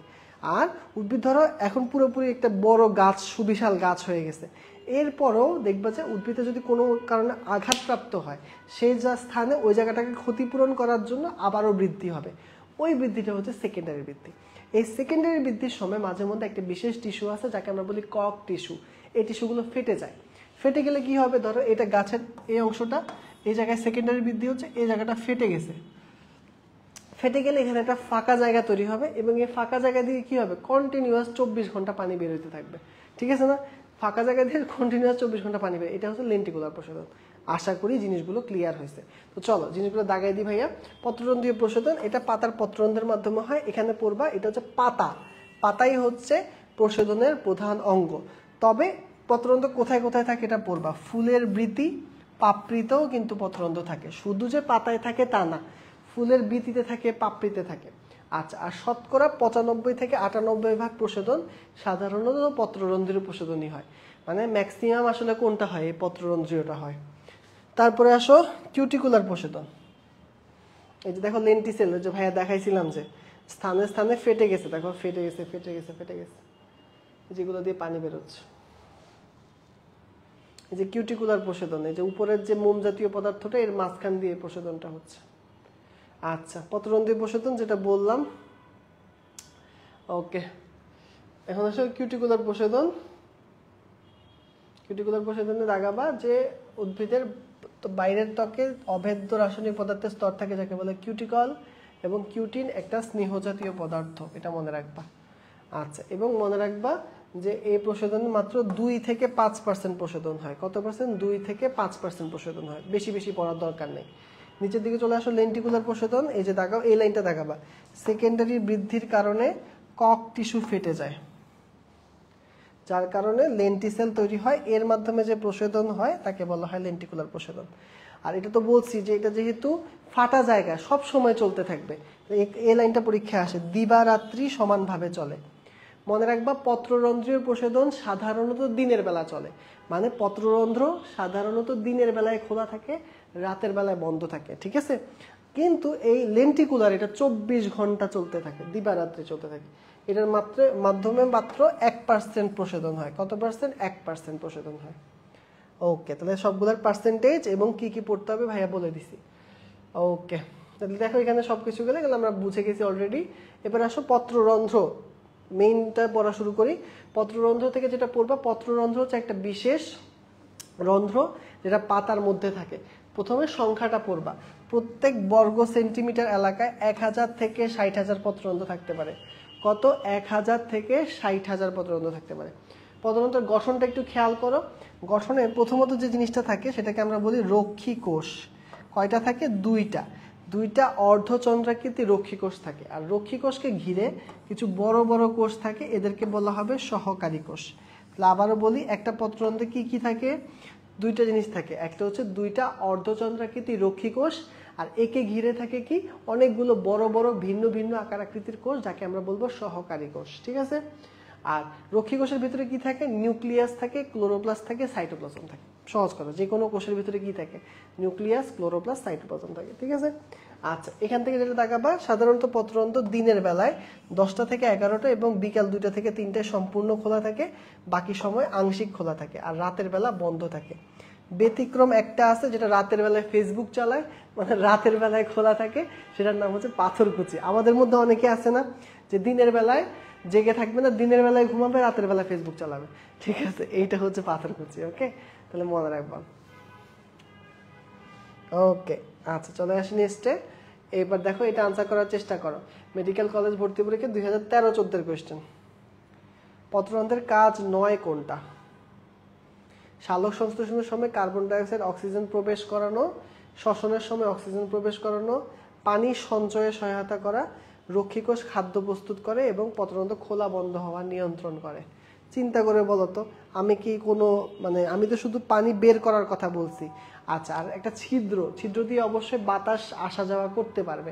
তার মানে শ্বসন, সালোক সংশ্লেষণের সময় কার্বন ডাইঅক্সাইড অক্সিজেন পরিবহন করাও পত্ররন্ধ্রের কাজ। এখন তুমি চিন্তা করো যে কোনটা না হওয়ার সম্ভাবনা আছে। হ্যাঁ, সবাই পারছে, মাশাআল্লাহ, তুমি অনেক ভালো। মেধা, আনিকা, সাদিয়া, আসিয়া, মাসুমা সবাই সুন্দর করে উত্তর করছো। মাহিন, ওভি সবাই উত্তর করছো। উত্তর হচ্ছে সি। ঠিক আছে, ওকে, তাহলে আমরা নেক্সট স্লাইডে চলে যাই। দেখো, প্রজাতির উপর নির্ভর করে পাতার বর্গ সেন্টিমিটারে কতটা পত্ররন্ধ্র থাকতে পারে। দেখো, মেডিকেলের কোয়েশ্চেন কিন্তু কঠিন আসে না রে, যা পড়াচ্ছি তাই আসবে, ওইটাই একটু ভালো করে পড়বা।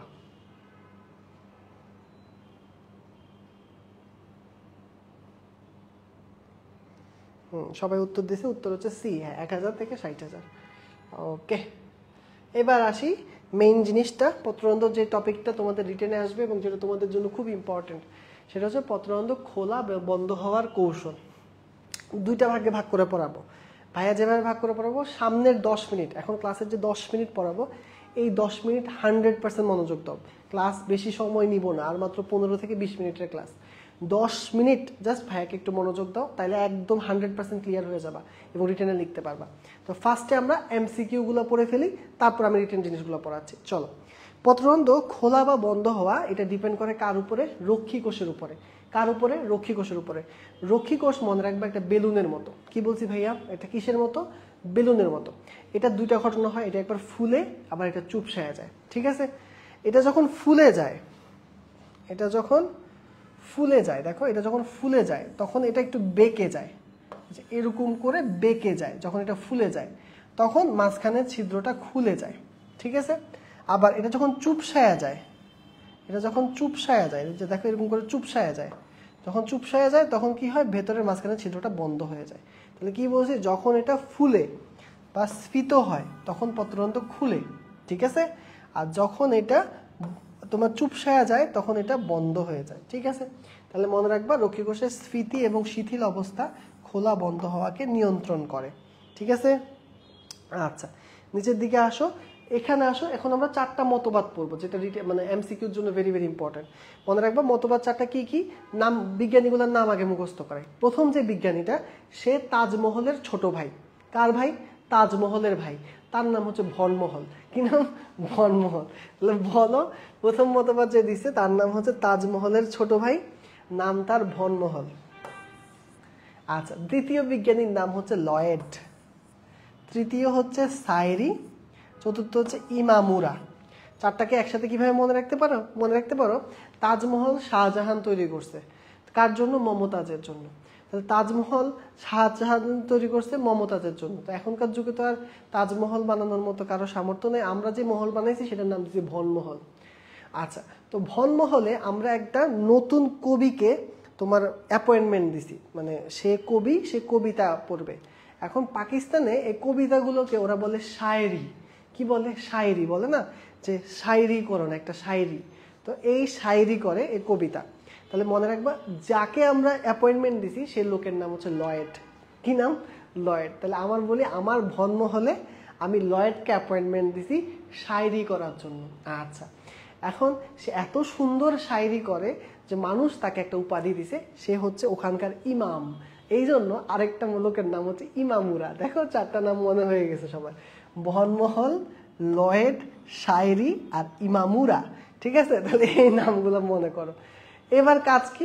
এবার প্রত্যেকটা মতবাদের মূল কথাটা তোমাকে জানতে হবে অবজেক্টিভের জন্য, রিটেনের জন্য না, অবজেক্টিভের জন্য। দেখো, প্রত্যেকটা মতবাদের মূল কথাটা এখানে ভাই আলাদা করে দিছি। ভনমহলের মতবাদ, এখানে মূল কথা হচ্ছে রসস্ফীতির পরিবর্তন। দেখবা যে মতবাদের মধ্যে এই শব্দটা খুঁজে পাবা, এটা দাগে রাখো, দাগাও, রক্ষী কোষের স্ফীতি বা রসস্ফীতির পরিবর্তন। তাহলে এই শব্দটা যদি কোয়েশ্চেনে পাও তাহলে উত্তর করবা ভনমহলের মতবাদ। তারপর হচ্ছে লয়েডের মতবাদ, এই কথাটা দাগাও, স্টার্চ সুগার মতবাদ। পরীক্ষায় আসে কার মতবাদকে স্টার্চ সুগার মতবাদ বলা হয়? উত্তর হচ্ছে লয়েডের মতবাদ।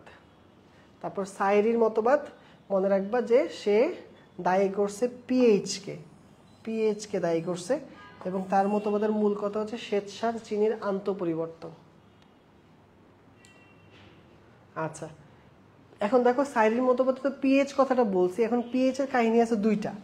পিএইচ দুই রকমের হয়, একটা হচ্ছে 5, একটা হচ্ছে 7। মনে রাখবা, পিএইচ 5 হইলে পত্ররন্ধ্র বন্ধ হয়, এটা তোমাদের বইয়ে পাশে লিখে রাখো। আর 7 হইলে পত্ররন্ধ্র খুলে। এই দুটো কোয়েশ্চেন পরীক্ষায় আসে। 5 হইলে বন্ধ হয়, 7 হইলে খুলে। 5 হইলে বন্ধ হয়, 7 হইলে খুলে। আচ্ছা, আর লাস্টের মতবাদ যেটা হচ্ছে আধুনিক মতবাদ, এটাই হচ্ছে ইমামুরার মতবাদ। এটা দায়ী করছে পটাশিয়াম আয়নকে। কাকে দায়ী করছে? পটাশিয়াম আয়নকে। ঠিক আছে, তাহলে আমরা বুঝে ফেললাম কোন মতবাদে কাকে দায়ী করা হয়েছে। ভনমহলের মতবাদে রসস্ফীতির পরিবর্তনকে দায়ী করা হয়েছে, লয়েডের মতবাদে অবিশ্রবণিক চাপ, এবং এই মতবাদের আরেকটা নাম আছে স্টার্চ সুগার মতবাদ। সাইরির মতবাদে পিএইচকে দায়ী করা হয়েছে, আর লাস্টে ইমামুরার মতবাদে পটাশিয়াম আয়নকে দায়ী করা হয়েছে। রিটেনের জন্য কোনটা লাগবে? ইমামুরার মতবাদ। ইমামুরার মতবাদের পাশে ডাব্লিউ লিখে রাখো, রিটেন। ঠিক আছে। আচ্ছা, এবার এমসিকিউ গুলো বই থেকে ভাইয়া দেখাই দিই, চলো। এই যে দেখো, রক্ষী কোষের স্ফীতির পরিবর্তন, লয়েড, স্টার্চ সুগার মতবাদ, সাইরি,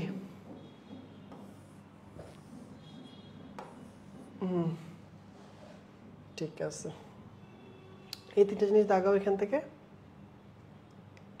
আর এই যেটা দাগাও, পিএইচ 5 হইলে পত্ররন্ধ্র বন্ধ হয়ে যায়, পিএইচ 7 হইলে পত্ররন্ধ্র খুলে যায়। ভাইয়া যেভাবে দেখাচ্ছি এভাবে দাগাবা, তাহলে পড়তে সুবিধা হবে।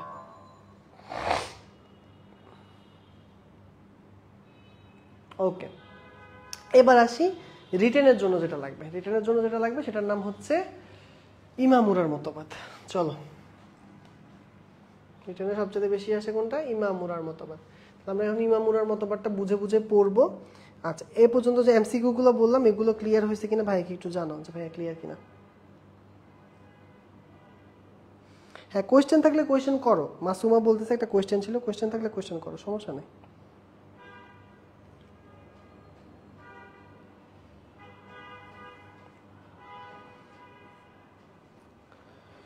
এই আধুনিক মতবাদ থেকে ভাইয়া বুঝাই দিব যে অন্যগুলোও কিভাবে হয়, সেটাও বুঝাই দিব, টেনশন করার কিছু নেই। আধুনিক মতবাদ থেকে আমরা ওইগুলাতে ঢুকবো।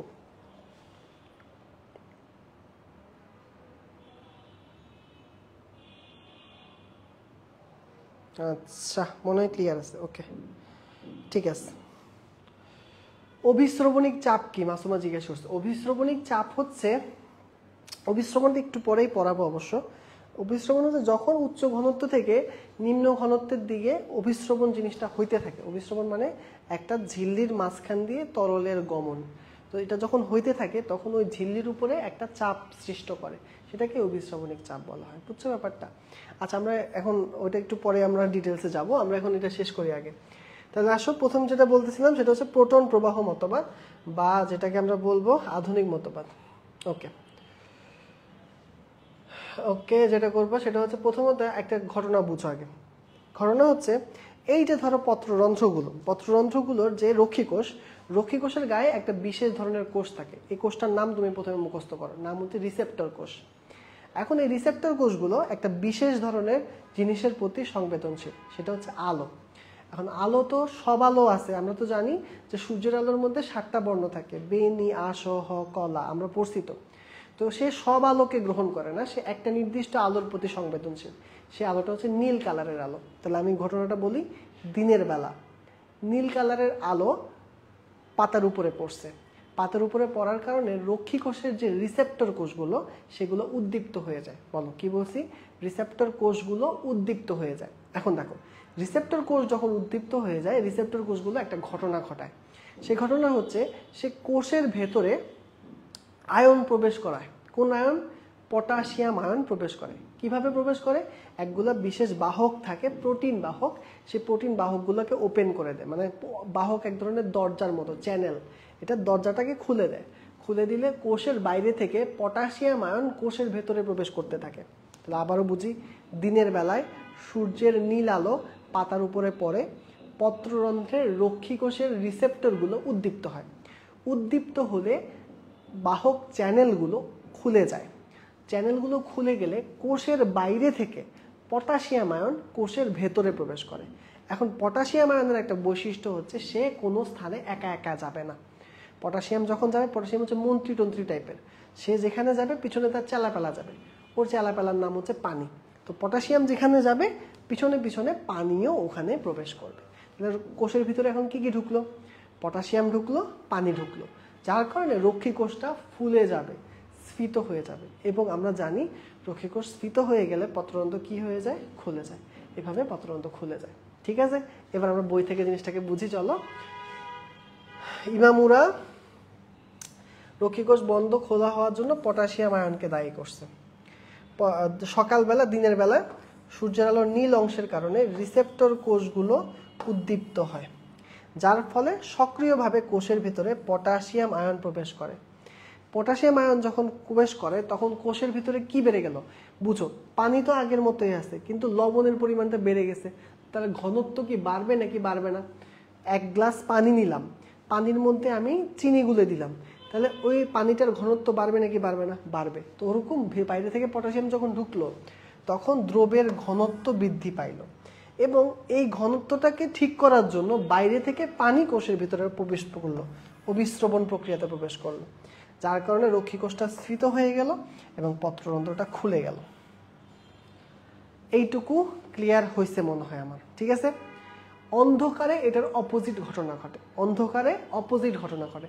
সূর্যের আলোর নীল আলো নাই, রিসেপ্টরগুলো উদ্দীপ্ত হয় না। রিসেপ্টর উদ্দীপ্ত না হলে কোষের ভেতর থেকে যে চ্যানেলগুলো, ভেতরের যে পটাশিয়ামগুলো সেগুলোকে বাইরে পাঠায় দেয়। কোষের বাইরে যখন পটাশিয়াম চলে আসে, বাইরের ঘনত্ব বেড়ে যায়, যার কারণে ভেতরের পানিটা এবার বাইরে চলে আসে, যার কারণে রক্ষী কোষটা শিথিল হয়ে যায় বা চুপসে যায়, পত্ররন্ধ্র বন্ধ হয়ে যায়। ক্লিয়ার? ঠিক আছে, এইটুকু ক্লিয়ার হলে ভাইয়াকে বলো ক্লিয়ার। এবার আমি কার্বন ডাইঅক্সাইড এবং হাইড্রোজেনের সাথে সম্পর্ক পড়াবো।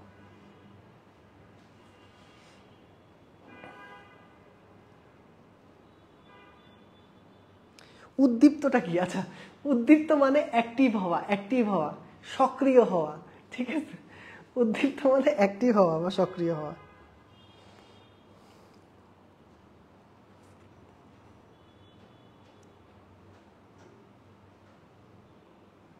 ঠিক আছে, ওকে। আসলে এটা গেল। এবার আসো কার্বন ডাইঅক্সাইড আর পানির সাথে সম্পর্ক বুঝো। দিনের বেলা দিনের বেলা যে ঘটনাটা হয় সেটা হচ্ছে, আমরা জানি দিনের বেলায় সালোক সংশ্লেষণ হয় বেশি বেশি। দিনের বেলায় সূর্যালোক থাকার কারণে বেশি বেশি সালোক সংশ্লেষণ হয়। সালোক সংশ্লেষণে বেশি বেশি কার্বন ডাইঅক্সাইড কি হয়, ব্যবহার হয়ে যায়। আমরা জানি সালোক সংশ্লেষণে কার্বন ডাইঅক্সাইড ব্যবহার করে শর্করা জাতীয় খাদ্য তৈরি করা হয়। তাহলে কার্বন ডাইঅক্সাইডটা কি হয়ে যায় বলো, ব্যবহার হয়ে যায় বেশি বেশি করে। বুঝতে পারতেছি, যখন কার্বন ডাইঅক্সাইড বেশি বেশি ব্যবহার হয়ে যায় তখন আমরা জানি কার্বন ডাইঅক্সাইড একটা অ্যাসিড তৈরি করে, সেই অ্যাসিডটার নাম হচ্ছে কার্বনিক অ্যাসিড। কার্বন ডাইঅক্সাইড পানির সাথে বিক্রিয়া করে কোষের ভেতরে একটা অ্যাসিড তৈরি করে, সেই অ্যাসিডের নাম হচ্ছে কার্বনিক অ্যাসিড। এখন দিনের বেলায় যখন কার্বন ডাইঅক্সাইডটা কমে যাবে, তার মানে কার্বনিক অ্যাসিডের পরিমাণও কি হয়ে যাবে, কমে যাবে। তাহলে কম কার্বনিক অ্যাসিড তৈরি হয়, যার কারণে কোষের পিএইচ কি হয়ে যাবে, বেড়ে যাবে। ঠিক আছে, পিএইচ কি হয়ে যাবে, বেড়ে যাবে। ঠিক আছে, পিএইচ 5 হয়ে যাবে। এবং কম পিএইচে চিনি কিসে পরিণত হবে, অদ্রবণীয় শ্বেতসারে পরিণত হয়। এটাই লাইনটা মনে রাখতে হবে যে কম যখন পিএইচ হয় তখন অদ্রবণীয় শ্বেতসারে পরিণত হয়। আচ্ছা, অদ্রবণীয় শ্বেতসারে যখন পরিণত হয় তখন কি হয়, তখন দ্রবণটা লঘু হয়। এগুলো দরকার নেই, এটা মনে রাখো। বহি অভিস্রবণ হয়, কোষ থেকে পানি বের হয়ে যায় এবং পত্ররন্ধ্রটা শিথিল হয়ে যায়। ওকে, ঠিক আছে, জিনিসটা হচ্ছে এরকম। এখানে এখানে এখানে কিছু জিনিস ভুল আছে, আই থিঙ্ক এখানে একটা ভুল হয়েছে, এটা ভুল আছে। এই জায়গার লাইনটা আমি ঠিক করে দিচ্ছি, দাঁড়াও, উল্টা লিখে ফেলছে। উল্টা জিনিসটা কি লিখছে, দিনের বেলায় পত্ররন্ধ্র খুলে যাবে, এটা বন্ধ লিখে ফেলছে, উল্টা লিখছে। তাহলে কম পিএইচে ঠিক আছে, অদ্রবণীয় শ্বেতসারে পরিণত হয়। এটার কারণে কি হয়, অন্তঃবিস্রবণ হয়।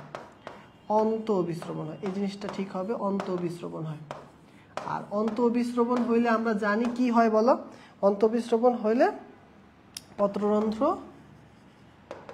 খুলে যাবে, পত্ররন্ধ্র খুলে যাবে, যার কারণে প্রশোধন হবে। এখন যদি তোমাকে সহজ করে আমি সম্পর্কটা বুঝাই, তাহলে আর একটু সহজ করে বলি, দেখো এটা বুঝো কিনা।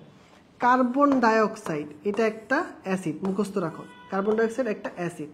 আচ্ছা, আর হাইড্রোজেন আয়ন এটাও একটা কি, অ্যাসিড। তাহলে দুইটা অ্যাসিডের কথা বলতেছি, কার্বন ডাইঅক্সাইড আর হাইড্রোজেন।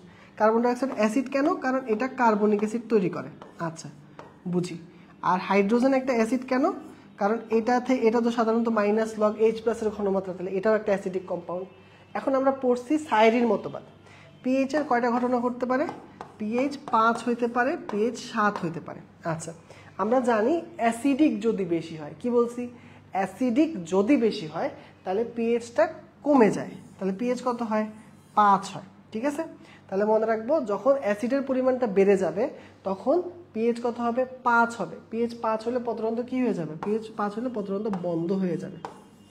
আচ্ছা, আর পিএইচ যখন 7 হবে তার মানে কি, কার্বন ডাইঅক্সাইড আর হাইড্রোজেন যখন কমে যাবে তখন কি হবে, পত্ররন্ধ্র খুলে যাবে বা প্রশোধন হবে। তাহলে এখন দিনের বেলার সাথে সম্পর্ক বুঝো। দিনের বেলা সালোক সংশ্লেষণ বেশি হয়, সালোক সংশ্লেষণ বেশি হলে কার্বন ডাইঅক্সাইড বেশি খরচ হয়ে যায়। কার্বন ডাইঅক্সাইড বেশি খরচ হয়ে গেলে কার্বনিক অ্যাসিডের পরিমাণ, ঠিক আছে, কার্বনিক অ্যাসিডের পরিমাণ কি হয়ে যায়, কার্বনিক অ্যাসিডের পরিমাণ কমে যায়। এখন পিএইচ কমে যাবে না বেড়ে যাবে বলো তো দেখি, পিএইচ কমে যাবে না বেড়ে যাবে, পিএইচ যেহেতু কার্বন ডাইঅক্সাইড কমে গেছে পিএইচ বেড়ে যাবে। পিএইচ বেড়ে কত হয়ে যাবে, পিএইচ বেড়ে 7 হয়ে যাবে। পিএইচ যখন 7 হবে তখন পত্ররন্ধ্র খুলে যাবে। পত্ররন্ধ্র যখন খুলে যাবে তখন কি হবে, প্রশোধন হবে। ঠিক আছে, তাহলে দেখো, তাহলে এইভাবে আমরা এটাকে সাইরির মতবাদের সাথে কানেকশন করতে পারলাম। বুঝতে পারছো সাইরির মতবাদের সাথে কানেকশনটা কোথায়। আবার রাতের বেলা সালোক সংশ্লেষণ হয় না, কার্বন ডাইঅক্সাইড কম খরচ হয়, কার্বন ডাইঅক্সাইডের পরিমাণ বেড়ে গেছে। কার্বন ডাইঅক্সাইড বেড়ে গেলে তাহলে কি হলো, পিএইচটা কমে গেছে। পিএইচ যখন কমে যায় পত্ররন্ধ্র বন্ধ হয়ে যায়, প্রশোধন হয় না। ঠিক আছে, তাহলে এইভাবে তুমি সাইরির সাথে এটাকে মতবাদটাকে কানেকশন করতে পারো। তাহলে দেখো, তাহলে মনে রাখবে যে জিনিসটা, সেটা হচ্ছে কার্বন ডাইঅক্সাইডের সাথে সম্পর্ক কি, যে কার্বন ডাইঅক্সাইডের পরিমাণ যদি কমে যায়, পরিমাণ যদি কমে যায় তাহলে রক্ষীকোষে পটাশিয়াম প্রবেশ বৃদ্ধি পায়, যার কারণে কি হয়, রক্ষীকোষে প্রবেশ করে রক্ষীকোষ স্মৃতি হয়, পত্ররন্ধ্র খুলে যায়। তুমি এই লাইনটাকে এভাবে মনে রেখে তুমি মনে রাখতে পারো, কার্বন ডাইঅক্সাইডের পরিমাণ কমে গেলে পিএইচ কি হয়ে যায়, পিএইচ বেড়ে যায়, যার কারণে পত্ররন্ধ্র খুলে যায়। ওইভাবেও তুমি মনে রাখতে পারো, তাহলে তোমার সহজে মাথায় থাকবে। হাইড্রোজেনের সাথে সম্পর্কটাও এই একইভাবে তুমি মনে রাখতে পারো। ঠিক আছে, তাহলে এই তিনটা সম্পর্কের কথাই তোমরা পরীক্ষার হলে লিখবা। তাহলে আরেকবার বলতেছি, যদি পরীক্ষায় আসে আধুনিক মতবাদ বা পত্ররন্ধ্র খোলা বন্ধ হওয়ার মতবাদ লিখতে, তো তোমরা কোন মতবাদটা লিখবা, ইমামুরার মতবাদ। আর চিত্রটা দেওয়ার চেষ্টা করবা। এই যে দেখো, চিত্রটা দেখানো হচ্ছে যে এই যে পটাশিয়াম প্রবেশ করতেছে, পটাশিয়াম আর পানি প্রবেশ করতেছে, দেখছো দেখাইতেছে, পটাশিয়াম আর পানি প্রবেশ করতেছে দেখাইতেছে। তাহলে এটা খেয়াল রাখবা। আর যখন বন্ধ হয় তখন দেখো পানি বের করে দিচ্ছে, পটাশিয়াম বের করে দিচ্ছে। তাহলে এই চিত্রটা দেওয়ার চেষ্টা করবা। আচ্ছা, এবার ক্লিয়ার হয়েছে কিনা ভাইয়াকে একটু বলো। ওখানে স্লাইডটাতে একটুখানি ভুল ছিল, এই জন্য তোমাদের একটু কনফিউশন হয়েছে। হ্যাঁ, বেড়ে যাবে, 7 হবে, ওটাতে বুঝাইছি, ঠিক আছে। আচ্ছা, রিসেপ্টর কোষ আর সাবসিডিয়ারি কোষের পার্থক্য কি? সাবসিডিয়ারি কোষ হচ্ছে সহকারী কোষ, ওই রক্ষী কোষের চারপাশের যে কোষগুলো সেগুলোকেই বলা হয় সাবসিডিয়ারি কোষ, ঠিক আছে। সাবসিডিয়ারি কোষের মধ্যে কোনো রিসেপ্টর থাকে না, রিসেপ্টর থাকে রক্ষী কোষের মধ্যে। রক্ষী কোষের ভেতরে অবস্থিত এক ধরনের বিশেষ কোষকে বলা হয় রিসেপ্টর কোষ। রিসেপ্টর কোষের কাজ কি? এরা আলোর পরিমাণের উপর ভিত্তি করে অ্যাক্টিভ হইতে পারে, ইনঅ্যাক্টিভ হইতে পারে, ঠিক আছে। ওকে, দেখি এবার সবার ক্লিয়ার হয়েছে কিনা।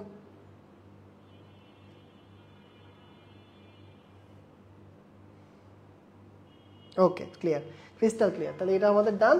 এবার আমরা চলে যাই আমাদের মোটামুটি লাস্টের দিকে টপিকে চলে আসছি।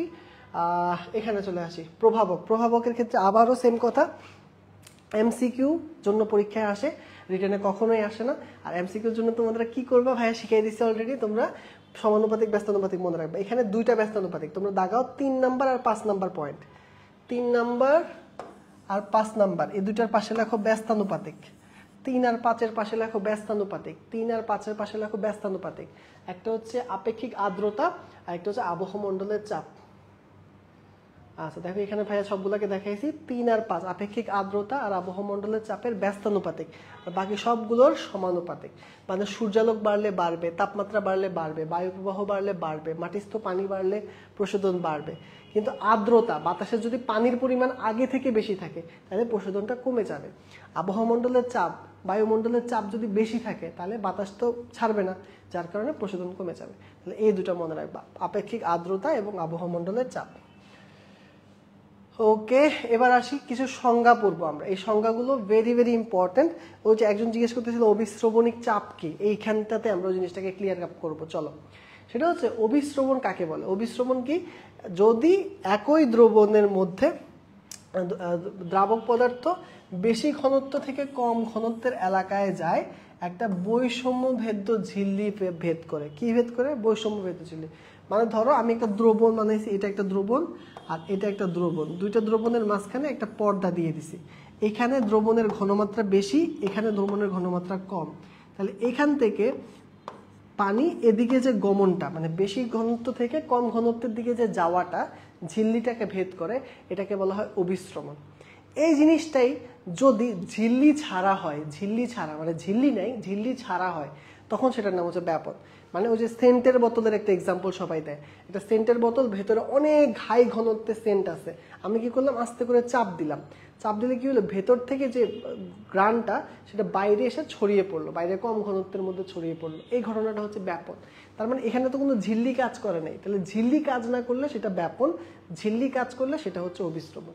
তো দেখো, তাহলে কোনো পদার্থ অধিকতর থেকে কম ঘন স্থানে যাবে কিন্তু কোনো ঝিল্লি থাকবে না, তাহলে সেটাকে বলা হবে কি ব্যাপন। তার মানে ব্যাপন আর অবিশ্রবণ একই, একটা ঝিল্লি সহ একটা ঝিল্লি সারা। আর বৈষম্য ভেদ্য ঝিল্লি মানে কি, এটাও জিজ্ঞেস করতে পারো ভাইয়াকে। বৈষম্য ভেদ্য ঝিল্লি মানে যেই ঝিল্লি দিয়ে সবকিছু ভেদ করতে পারে না, একটা নির্দিষ্ট সাইজের জিনিস ভেদ করতে পারবে, এর থেকে বড় হইলে সে ভেদ করতে পারবে না। অনেকটা ছাঁকনির মতো, অনেকটা কিসের মতো, ছাঁকনির মতো, বুঝতে পারছো? চায়ের ছাঁকনি আছে না, তুমি যখন চা ছাঁকো তখন কি চা পাতা নিচে পড়ে না, তার মানে চা পাতা নিচে পড়তে দিবে না, ওরকম। এবার আসি প্লাজমোলাইসিস আর টার্জিডিটি। এটা তুমি যদি একটা শিখো তাহলে আরেকটা এমনিতেই পারবা।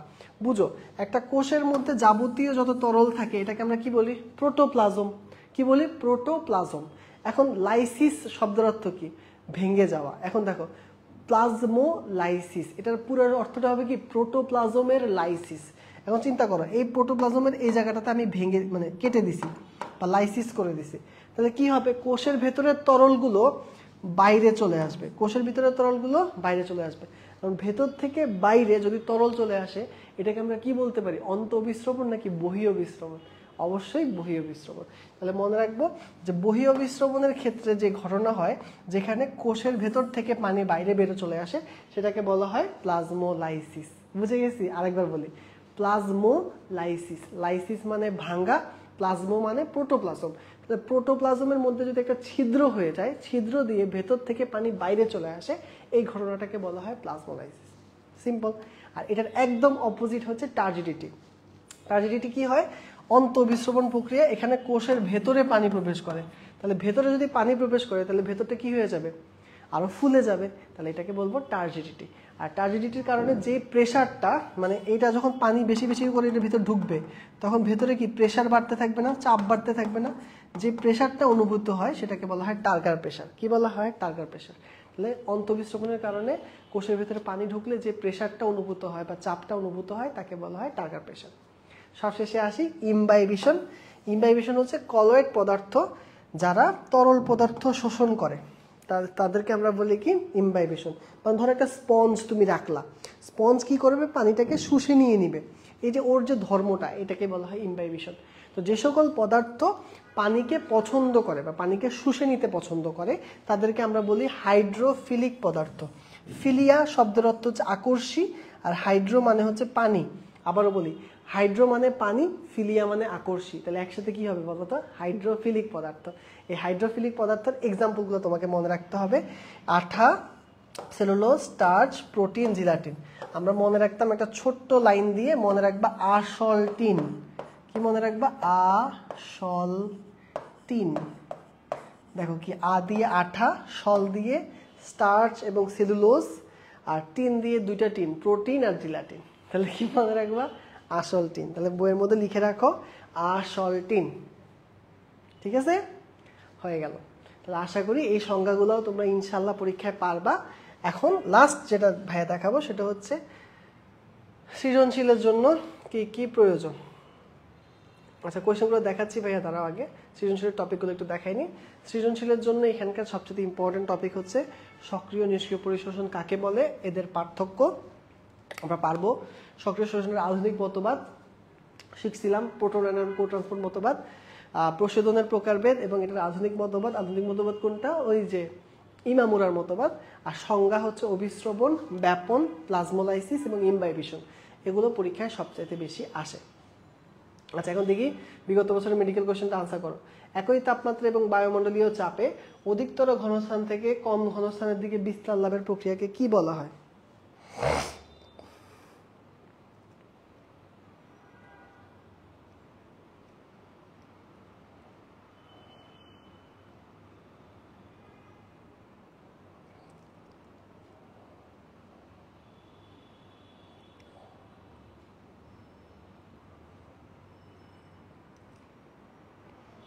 না, অভিস্রবণ বেশি থেকে কমের দিকেই হয়। হ্যাঁ, আচ্ছা, উত্তর কি? এটার উত্তর হচ্ছে বি। সবাই ঠিক উত্তর দিছে। হ্যাঁ, উত্তর হচ্ছে বি। ওকে,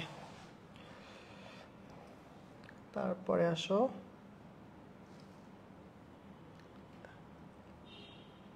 এটা বলো, একটি কোষ প্রাচীর এবং প্রোটোপ্লাজম পানি শোষণ করে।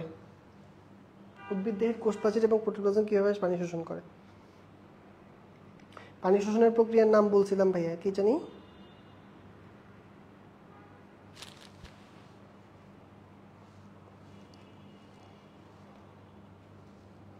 হ্যাঁ, উত্তর হবে বি, ইমবাইবিশন। ঠিক আছে, ইমবাইবিশন আমরা পড়ছি।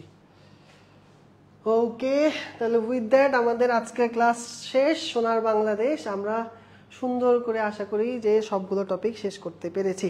তো ভাইয়ার সাথে সাথে যারা যারা ছিল তাদের সবাইকে অনেক অনেক ধন্যবাদ এতক্ষণ ধৈর্য ধরে 1.5 ঘন্টা ক্লাস করার জন্য।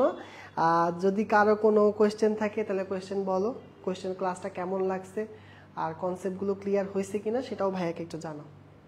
তোমরা জানাইলে ভাইয়া সেই অনুযায়ী ক্লাসকে আরো মডিফাই করতে পারবো।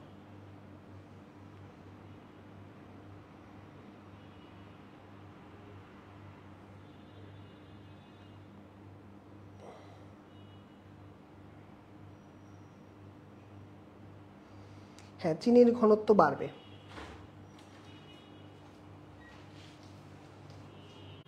করছি।